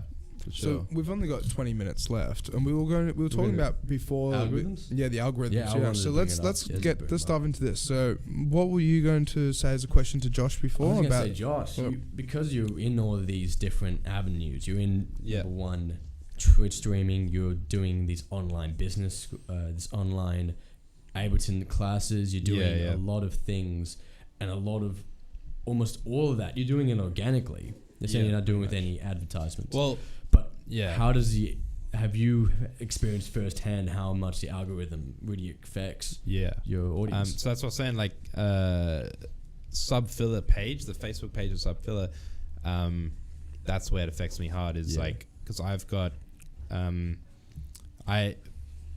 before I was Sub Filla, I was Flux, and so same page. Yeah.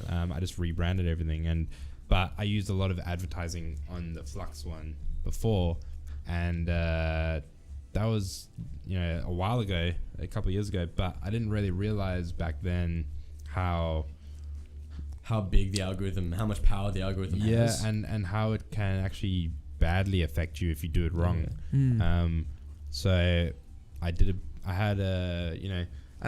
was like, it just seems cool. Like you can pay a bit and get a couple steps ahead. Yeah. And like, to me, the way Facebook sold it and all that, like, it doesn't seem, and it's not fake. It's real people. Yeah. But what happens is, basically, the algorithm or whatever is that, let's say, it's 100 people like your page, right? Yeah. And let's say you got them organically or not, doesn't matter. You got those people there, right? Facebook naturally within 30 minutes after a post will show to 2% of that, or maybe 3% or something. Really? That's just what it does. And So when you make a post, advertisers to increase that. so there's two ways to increase it: organic or paid. So with Flux, before on the page, I paid for most of that stuff, and I spent like probably $1,000 over a couple of years, trying to build up, engagement and all that. Yeah. Got a lot of likes, got a lot of comments, all that kind of stuff.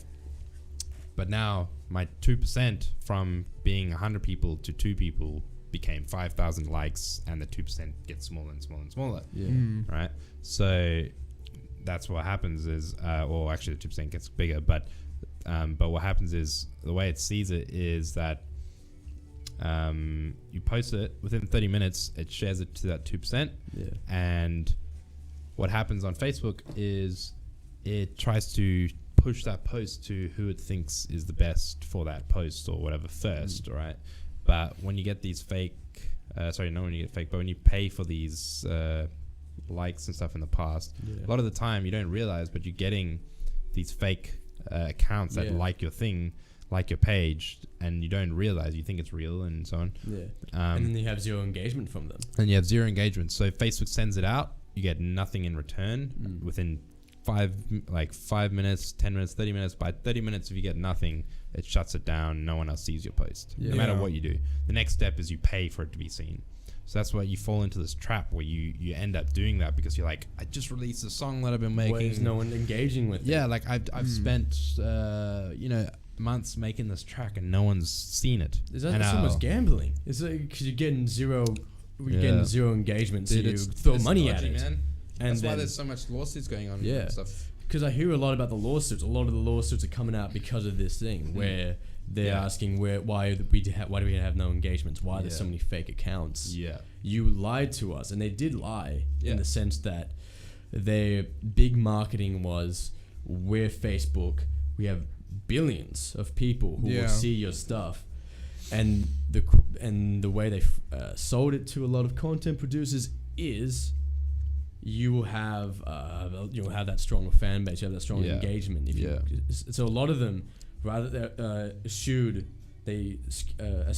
other competitors and streaming services and went straight to Facebook. Yeah. So it had the twofold effect of, one, ruining a lot of organic streaming services like DLive and things like that, and even Twitch. Yeah. And YouTube as well. And it also had the effect of these people who spend a lot of money and efforts to try and get any sort of recognition via the Facebook algorithm have essentially spent a lot of money on nothing. Yeah, no, exactly. And that's where I was at with that page. And so what I actually got was, I got to 13,000 likes, which to me over these years thought was legit. Yeah, it's huge. And those people are real, but my reach became terrible. Yeah. So I couldn't hit any of them. Yeah. So what I ended up doing was, I went and I cut down to 4,000 people. Yeah. And what I found was, there was all these random people in my page and you can see where they're from. Yeah. So I deleted specific, India, all these kind of places. I deleted all that because I knew it would be the fake accounts or something. Exactly. Yeah. So I tried to revive the page. It's a lot better now. Yeah. It grew from 4,000 to 5,000 by itself, which is sick. That's good. But it still takes a lot of work. Facebook also bases things on how often you post, how often people are reacting, and stuff. Exactly. So if you post daily, you're going to get a lot more reaction in a month or so on, because it kind of like a snowball effect that just kind of, But it all comes down to that kind of reach and that percentage. That's fascinating. But with Sub Era, I started Sub Era when I figured out I made a mistake on the Flux page, algorithms. And so I did a bit of online courses on it all. And so on Sub Era, I decided, screw advertising, screw Facebook, and all that stuff. Do this organically. I'm doing it properly, and it's worked. I was going to say, the problem, the funniest thing about that whole problem is you've gone from 100 guys to 13,000, But if you get reaching the 2% of 100 guys who are very dedicated to what you're doing, then that's beneficial. great. That's actually in the long run more people rather than trying to get nothing from 13,000. Why it's a exactly? Cult. Why have 30,000 people on your page that aren't interested in what you're doing? Yeah. Exactly. I'd rather have 10 people that actually give a crap about actually what I'm have fans kind of thing instead of just fake accounts but in India. It's a weird era for musicians. Yeah, it is. For music and musicians, like, or for anyone really. But it is weird, like. Because it's like that's the thing is like we're making a living doing DJing and other things, right? Yeah. And like like you're making money out of teaching people and doing the sub era and everything like that. But then like trying to make money and full time as a producer, it's a whole different ballpark. Yeah, it's super hard. It's a completely different ballpark because you got to get those views. You got to be able to make that money off. You got to monetize your music basically. Yeah. And that's when you really got to think about like what can you make to be able to actually get people's attention to take off. Let's talk about Spotify, for example, right? You make, it is the best, but you make I think it's 0.04 cents per play. Yeah. Right? If you get like 1 million plays, you're getting whatever that is, like $4,000 or something, or $2,000 or something like that. I can't remember exactly, but yeah, I'm not a good math. Yeah. But I know a guy that got 1 million plays and got $2,000 out of it or something. Yeah. Right. But that's the max you'll ever hit, is like around 1 million. Yeah. Right? And then he releases another song, and then you got to pay money to get to that million, and so on. It's just not worth it. And it's not worth it. So the point is, you can't really make money off music these days unless you're Taylor Swift or that kind of exactly corporation behind you. Yeah. Because you got to spend money in this industry to make a little bit of money in return. Yeah. Well, so most of the money comes from gigs and bookings and that kind of stuff. Yeah. Did you ever hear about what happened with Beatport, where they almost got taken down, like shut down? Why? And the reason why is people like Tiesto, David Guetta, Armin van Buuren, all those like European Afrojack and stuff like that. Yeah. I think it was Ultra Music or something. It was like one of those massive labels. They would release their new music on Beatport, but then they would spend 500,000 euros buying their music from fake accounts, right? Oh, really? To push it up through the rankings. So then that way David Guetta would be number 1 or number 2 on the Beatport's top 10 kind of thing. I wonder if that falls into like money laundering in a way. Well, basically, yeah, they almost because they would get that money back by a little bit less. Yeah, Richie Houghton, the guy who founded it, he almost got taken down. I'm pretty sure. Like the whole thing almost went belly up, and it's because it was basically a form of money laundering. How many online businesses are just shell corporations for people to funnel money in? Yeah, exactly. Yeah, 100%. Yeah. And that's the thing what happened with Beatport. People started going off Beatport because like you're trying to find underground music. You see David Guetta is not in top 3. Yeah. Like, god damn it! Like, like I didn't bloody come top 40. Yeah, I didn't. If I wanted to see that, you go on Billboard or top 100 or something. Well, it kind of goes, but that's funny that it's funny that the whole algorithms are working this way, because it's speaking of artists that it's really hard to make money. Although that you have things like Streamlabs and Patreon, unless you have a niche market, you're never gonna. The only way for, I think, an underground musician to make it big is if they have a niche market that they're cornering constantly. But the funny thing is, speaking of organically, there's a guy called Uncle Adams. You ever heard of him? No. Have you heard of him? Yeah. Okay. Just quickly, would you be able to bring up, see if you can search up what it is? It's like for SoundCloud, Spotify. Yeah, everything. How much iTunes? How much you get paid per play? That's a good question, actually. That's a great question. Because I've seen statistics of that before. But who's Uncle Adams? Or so whatever? Uncle Adams is a Canadian rapper, and he is a complete joke. He's actually he used to be $300,000 in debt because he funneled all his money into his music career. Nice. And he made. I think we should play one of his videos, depending on the time. But the funny thing is, because he became a joke, the strongest fan base for the people listening to him ironically. I've bought, my mates and I, we've bought trying to psychopath now. His mates already. Can't, like, listen, man, you can't diss Uncle Abs and then sound like an idiot, you know, because then he's gonna school you. I mean, I have the statistics here, but they're not really in a viewable state, so I'll just say them. Can you read them out? Sweet. Yeah. So YouTube pays 0.0006 cents per play. Amazon Play 0.04 cents. Oh, okay. Spotify Play 0.038. That's gone down from last time. Deezer plays 0.06 cents. Apple Music takes third place with 0.06 cents. Jay-Z's Tidal. Yeah. Tidal's. They pay the most, I think. They pay 0.0125 cents per play. Wait, what? And the number I thought one it is actually Napster. Wow. Napster pays 0.016 per But the play. thing is, the reason why they pay more, like Napster, is because they have a smaller fan base on there, Yeah. so they pay more to have their stuff on. Yeah, exactly. Yeah. And then, yeah. Yeah. So really, You gotta- you either want Tidal or Apple Music. Yeah, They're exactly. They're the two Yeah. really popular ones, and then Yeah. Spotify is like 5th place. Yeah. Well, isn't that what Tidal's marketing was? That was the big marketing ploy. Was you will get not only the best Yeah. audio quality, it's what all You the get paid the most or hi-fis. something. You also Yeah. not only is it the best audio quality. in Yeah, terms that's of what he was. streaming, One of his marketing pitches but you was also- yeah, to exactly. try and help the artist. Yeah, and to help the artist, which technically, But the problem is, Exactly. there's Well, no number money. three That's a ain't marketing. bad. That's a There's no marketing money in slogan. streaming. Yeah. I'm paying. You're paying what for Spotify? How much do you pay a month for Spotify? $14 or something. Yeah. If you listen to 2,000 artists, man, how the hell can you divvy up 14 to 2,000? Yeah, I know. It's Yeah. ridiculous. Mm. Yeah. That's why none of these corporations are making money either. Mm. It's ridiculous. It's just They hilarious. try to thing. take down Spotify as well, like Yeah, all the there's- big labels and stuff. Try it because it costs them a lot of money. But at the end of the day, I think they also realize they're not selling songs anyways. So who gives a shit? Yeah, that's exactly it. It's Yeah. just streaming. Yeah. It's all just Yeah, streaming. I think artists need to adapt. Yeah. And find new revenue sources. Everyone than says selling that. music. They've been saying that Tell since us what it Napster. is. They've been saying Yeah, that I from know, Napster, that's like the the late problem, isn't 90s. it? Where is it? It's not YouTube. It's not streaming.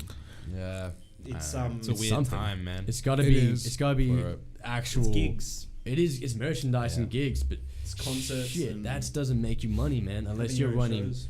Unless you're running bare bones peanuts. It can make Peanut money. You can if make a you lot of have- money if you're willing to, Yeah. depending on how much money you're willing to spend in. If you Yeah. spend as little as you can The make thing the is money. nowadays, like what makes money is like, if you can go viral, Yeah, and that's do a good. show, that's good money. you can make a lot of And money. you got Yeah. dude, it's advertising. It's basically like advertising. just becoming a meme though. You got to become like a culture, like what's the word I'm looking for? Like current culture icon. icon. Yeah, Yeah. basically. Yeah. Yeah. And well, I feel like comedy is the best thing that sells these days. Yeah. Yeah. I feel comedy It would 100%. sell to me. But, Well, but like- in my opinion, like that's if you want to do that, that's fine. But in my opinion, like if you do that kind of stuff, you follow a trend, you become a meme. Yeah. whatever, that's a short-lived. That's so short. Exactly like career. Dylan Francis. Dylan Francis just Who? he's just a joke. He's Who's a Dylan Francis? he- You know what I mean? That's what I'm talking about. I don't Yeah. know this guy. That's what I mean. yeah, but He's still around, but He's like still- yeah. he was Yeah. huge. Well, for Bad a while, Barbie. you know.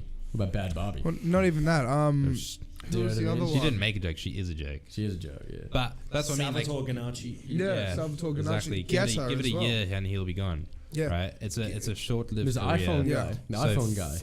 For me, I don't like posting funny things, even though I posted the cat one, but I just couldn't resist. But like, I'm not gonna make a funny song ever. Yeah. Right? Yeah. To me, this is serious. So my branding is about being serious, being underground, Yeah, being professional. being this Yeah. image. So that's what it's gonna stay like forever. I think ironic. And I though. feel like, I feel like in the long run, that's beneficial because you'll get that. I feel like you'll probably get that more following or that more committed So, following. We've only about 5 It minutes looks like left. we got 5 minutes left. So you wanted to play His songs. Yeah.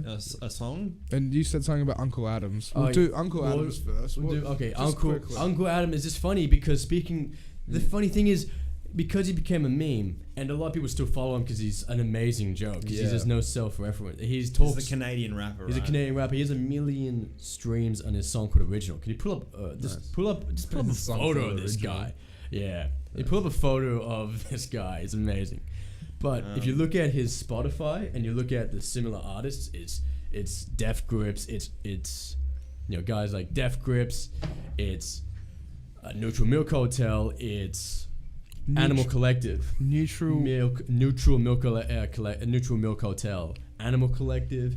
It's that's the guy. Pull him up with the top hat. Oh, I remember you showing me Yeah, this, this dude. He guy- spent all his money on his career, didn't he? Failure is always an option. Yeah, it is. And Yeah, It's actually paid pull off these days. yeah, Pull up the it video, is. actually. It's quite funny. Please pull up the video. But it's just funny that this guy, he's just. Is it this one here? Is this one? Yeah, but look at listen. But I'm so keen. and you see his organic fan base listen to him ironically. How many views, quickly? How many Actually, views? that's a good question. 412,000. No, you disable the like and dislike bar. He's disabled 412. it. But that's actually organic. He's got 38.8 thousand people that follow, subscribe to him. Yeah, but as that's well. all ironic. That's what people like. Oh, what's he up to now? Amazing. I don't wanna be how everybody else is. I'd much rather be original. Let's show 'em how we do this. What the Let's start the show. I don't wanna be how everybody else is. I'd much rather be original. First off, I'm thankful for everyone that follows me and everyone that doubted me can swallow their apology. I'm the kind of character that's written in mythology. This to me just seems really low quality. These HD stream as well. You can learn from this philosophy. I'm not a know-it-all, I'm full of curiosity. I'm fascinated by the stars and the luminosity. Guided by prophecy, working at full velocity. I grew up on the classics. His haircut, yeah. My woman's from the Right. James Bond flick. I won the lottery. Plus I'm old, young mind, similar to pottery. I just stole your fans, better call it in a robbery. I sound so original, my clone couldn't copy me. No, this anatomy belongs to a prodigy. Honestly, in my mind, nobody is topping me. That's enough. That's enough. That's really. Yeah. But no, I could listen to that the whole day. I What could the I could hell? watch that on repeat. But Wow. like everyone, because he was making a big thing about how he got 1 million streams on Spotify on Yeah. his one song original. Yeah, yeah. He bought himself he bought himself a vinyl of that instead of 1 million streams on Spotify. I don't think Spotify doesn't do that. I think he got that for himself from a trophy store. Yeah. And he's wiping it down saying, I did this. And everyone is commenting on the video, or everyone's listening to you ironically. And if you look Yeah. at the similar artists, it's because all those guys are on the 4chan music board. Yeah. That's how he got discovered. That's how he became a giant meme. Yeah, of course. And that's why, organically speaking, he has a hardcore fan base Nice. because he's a meme. Yeah. Yeah. Dude, Exactly. Yeah. That's the algorithm, and the algorithm's pushing him. Because Yeah. it's Yeah. Unfortunately, but that's how it works. That's how it works, man. But yeah, let's have a listen. So, Yeah, let's listen to your So tracks. listen, man. I love to have a listen, bro. Let's push. Let's try and game the algorithm a bit. Do you want to pause your Spotify? Hey, can we game the algorithm a bit? Try and just Yeah. keep this on repeat. Are we gonna get copyright struck for this? I hope not. Yeah. Sub Filla in the mix. Get an MC out there. BBC Radio 1, exclusive. What's up, you bumper class? We're coming to straight from the underground. I thought of a joke the other day. Why did the Rasta MC die from a stroke? Why? From a blood clot. Yeah, It's so bad. dude, I think genuinely, if you ever played a video game called Jet Set Radio, Yeah. the radio, dude, there's an online streaming radio station that's super popular. Really? Guy curates it. It's all like this. It's all that whole, and it's the Jamaican DJ. He's like, Of course. they're going out to the people at Jet Set Radio. Keep up the rebellion. You know, it's just great. That's great. Remember Saints Row 2 made fun of that. It was played by. Who's the guy from How I Met Your Mother? The gay guy who plays Barney Stinson plays Barney Stinson. Yeah, what's his name? Neil Patrick Harris. Neil That's it. Patrick Neil Harris, Patrick yeah. Harris played the Jamaican guy in Saints Row 2, and they're just talking to him. I've seen Yeah. a video about that. Yeah, and he's like in the It's weird. yeah, in the radio station, he's like, "What's up, you bumperclots? We're going at you straight from Los Santos, Wherever it was. something paradise." Yeah. Right, Right, his drop. and then the interviews. Yeah. It's sick. I like this shit. It's good, man. Yeah, and then it's like he's getting interviewed backstage, like, yeah, you know, I kind of just fell into this. I don't even like wearing dreads. I don't even like having dreads. So, have you played this at Capital yet or anywhere? Anton played it. Anton, really? Anton yeah. played it. That fucking sick if he played your track. Well, shout out to Anton. Yeah. I haven't played a couple of Have you played this out and about anywhere else at all? spots. So you played at the shout out to Andy Carpenter, but the High Life. Yeah. Oh yeah. Sorry, I forgot that we were.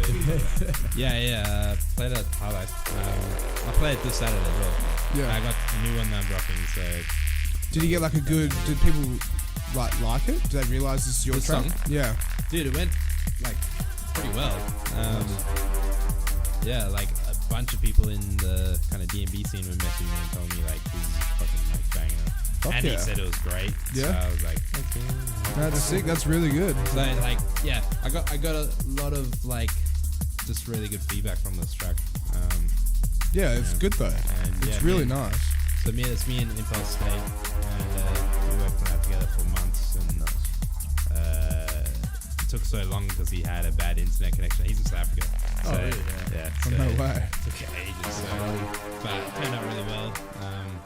And yeah, got like a pretty good following from it as well. Like a lot of Beautiful. people just kind of coming back. So yeah. And then I made Grip Part 2, which was like a halftime version of it. Nice. And yeah. But that's not online at the moment, is it? No, Or- it's all Oh, it is? Alright, well, can we pull that up? And that's one of the last things We we can do. do that. I can try. Have you heard? Do they do much beat battles in the? Not DJ. I know they have Not that I DJ know of, man. competition, but I know there used to be one annual beat competition, and it got the bigger names in Perth, and it used to be down at Wardrobe? Mojo's. Yeah, and they closed Wardrobes. it. Yeah, Wardrobes, and it kind of it's gone now, sadly. But a guy called Philip Drummond, who is a DJ in America, San Francisco. Yeah, he came back. Yeah, he came back There's here this one- year. There's one that started in Perth like recently. Yeah, there's another one I believe that's starting up very soon, or that's starting to build up a bit of a base. Sorry. Yeah, okay. So Harrison, the guy that runs MC Crew, Yeah. the label somewhere, he started a war dub like Oh, really? August, and then it ended October. So what's a war dub? So Again? it's just a beat battle between but the war dub is based on underground music. Yeah. Okay, So yeah. you have the bedroom guys coming in, and they sign up, and they bring in a USB. They have about 7 beats lined up, just in case. So, and they play a beat, and then another guy plays a beat, and you have a panel of judges, and they decide who has the best beat. And it's a Yeah, it wasn't competition. anything that official though. No, it was never official. It was Yeah. just a No, bunch I of mean the one that happened, yeah. I was Just like online. Philip Drummond actually had a pretty official one. He had merchandise lined up, and the winner got a copy of Ableton and FL. Nice. Yeah. Yeah, that one got pretty big. That was really good. You heard about that one? It was down to the 459. I went to that actually. Oh, what? Yeah. In Oh, I here, didn't know yeah. there was one here. I There was thought one you in the meant 459. But the right. Warp, it was actually the whole crew from Warpton. They were keen to try and get back into it. Yeah, right. Yeah. Sweet. But I think that something like that, even something like playing this in a competition setting, just a night of underground guys coming in and playing. So you mean with their music. halftime? Yeah, it's pretty sick actually. Oh, This that is some gangster bass. shit. Yeah, this would go off in the UK. Yeah, this is so good. I heard a lot of this kind of stuff while I was over there. This is very cinematic actually. It has a Just very that cinematic bass, though. feel. Yeah. That's so good. So talking about compression on SoundCloud, this Sound, YouTube is this shot. that bass is like my baby bass. It's like, Yeah. it's a nice sound, and it took me ages to make. And then when I sent it through to the label, they put it on SoundCloud and they sent me like a preview, and I was like, "Did you upload it in MP3?" And they're like, "Yeah." And I was like, "Take it down, upload it into Wave," because the bass you couldn't even hear the top end of it because Yeah. of the compression. So that was like the most noticeable thing I ever heard. That is But see, I can so this sad. this is on YouTube, so I Yeah, can imagine yeah, the bad. actual thing sound amazing. Like, I can imagine it's got such a good low end. It's also to it going as well. out through stream, so Yeah, exactly. So it's going through a lot of different channels. Yeah, that's the problem, man. It's again. It's I that would whole recommend if digital. you guys are interested in this, go and check it out yourself. Yeah, please do. Well, It's- let's throw links in there. Yeah, there'll be links when the podcast Easy. finishes. So. It's the whole sample rate, isn't it? And it's the sample rate and compression. It's you're carving out. Yeah. Like if you have like proper headphones, you can literally tell this part's not there. Yeah, Like, exactly. Yeah, it's crazy, isn't like, it? It's funny. That's why a lot of guys have to mix on phones. Yeah. That's why a lot of guys mix to play on Yeah. phones because they know what's gonna get cut out. That's why like a lot of people end up mixing with mono instead of stereo because You have to. but I mean like exporting completely in mono. Yeah, and then what happens when you have an amazing stereo sounding, amazing stereo sound of pans, and then you upload it to YouTube because everything, you have massive phasing issues and start cutting out. Yeah, exactly.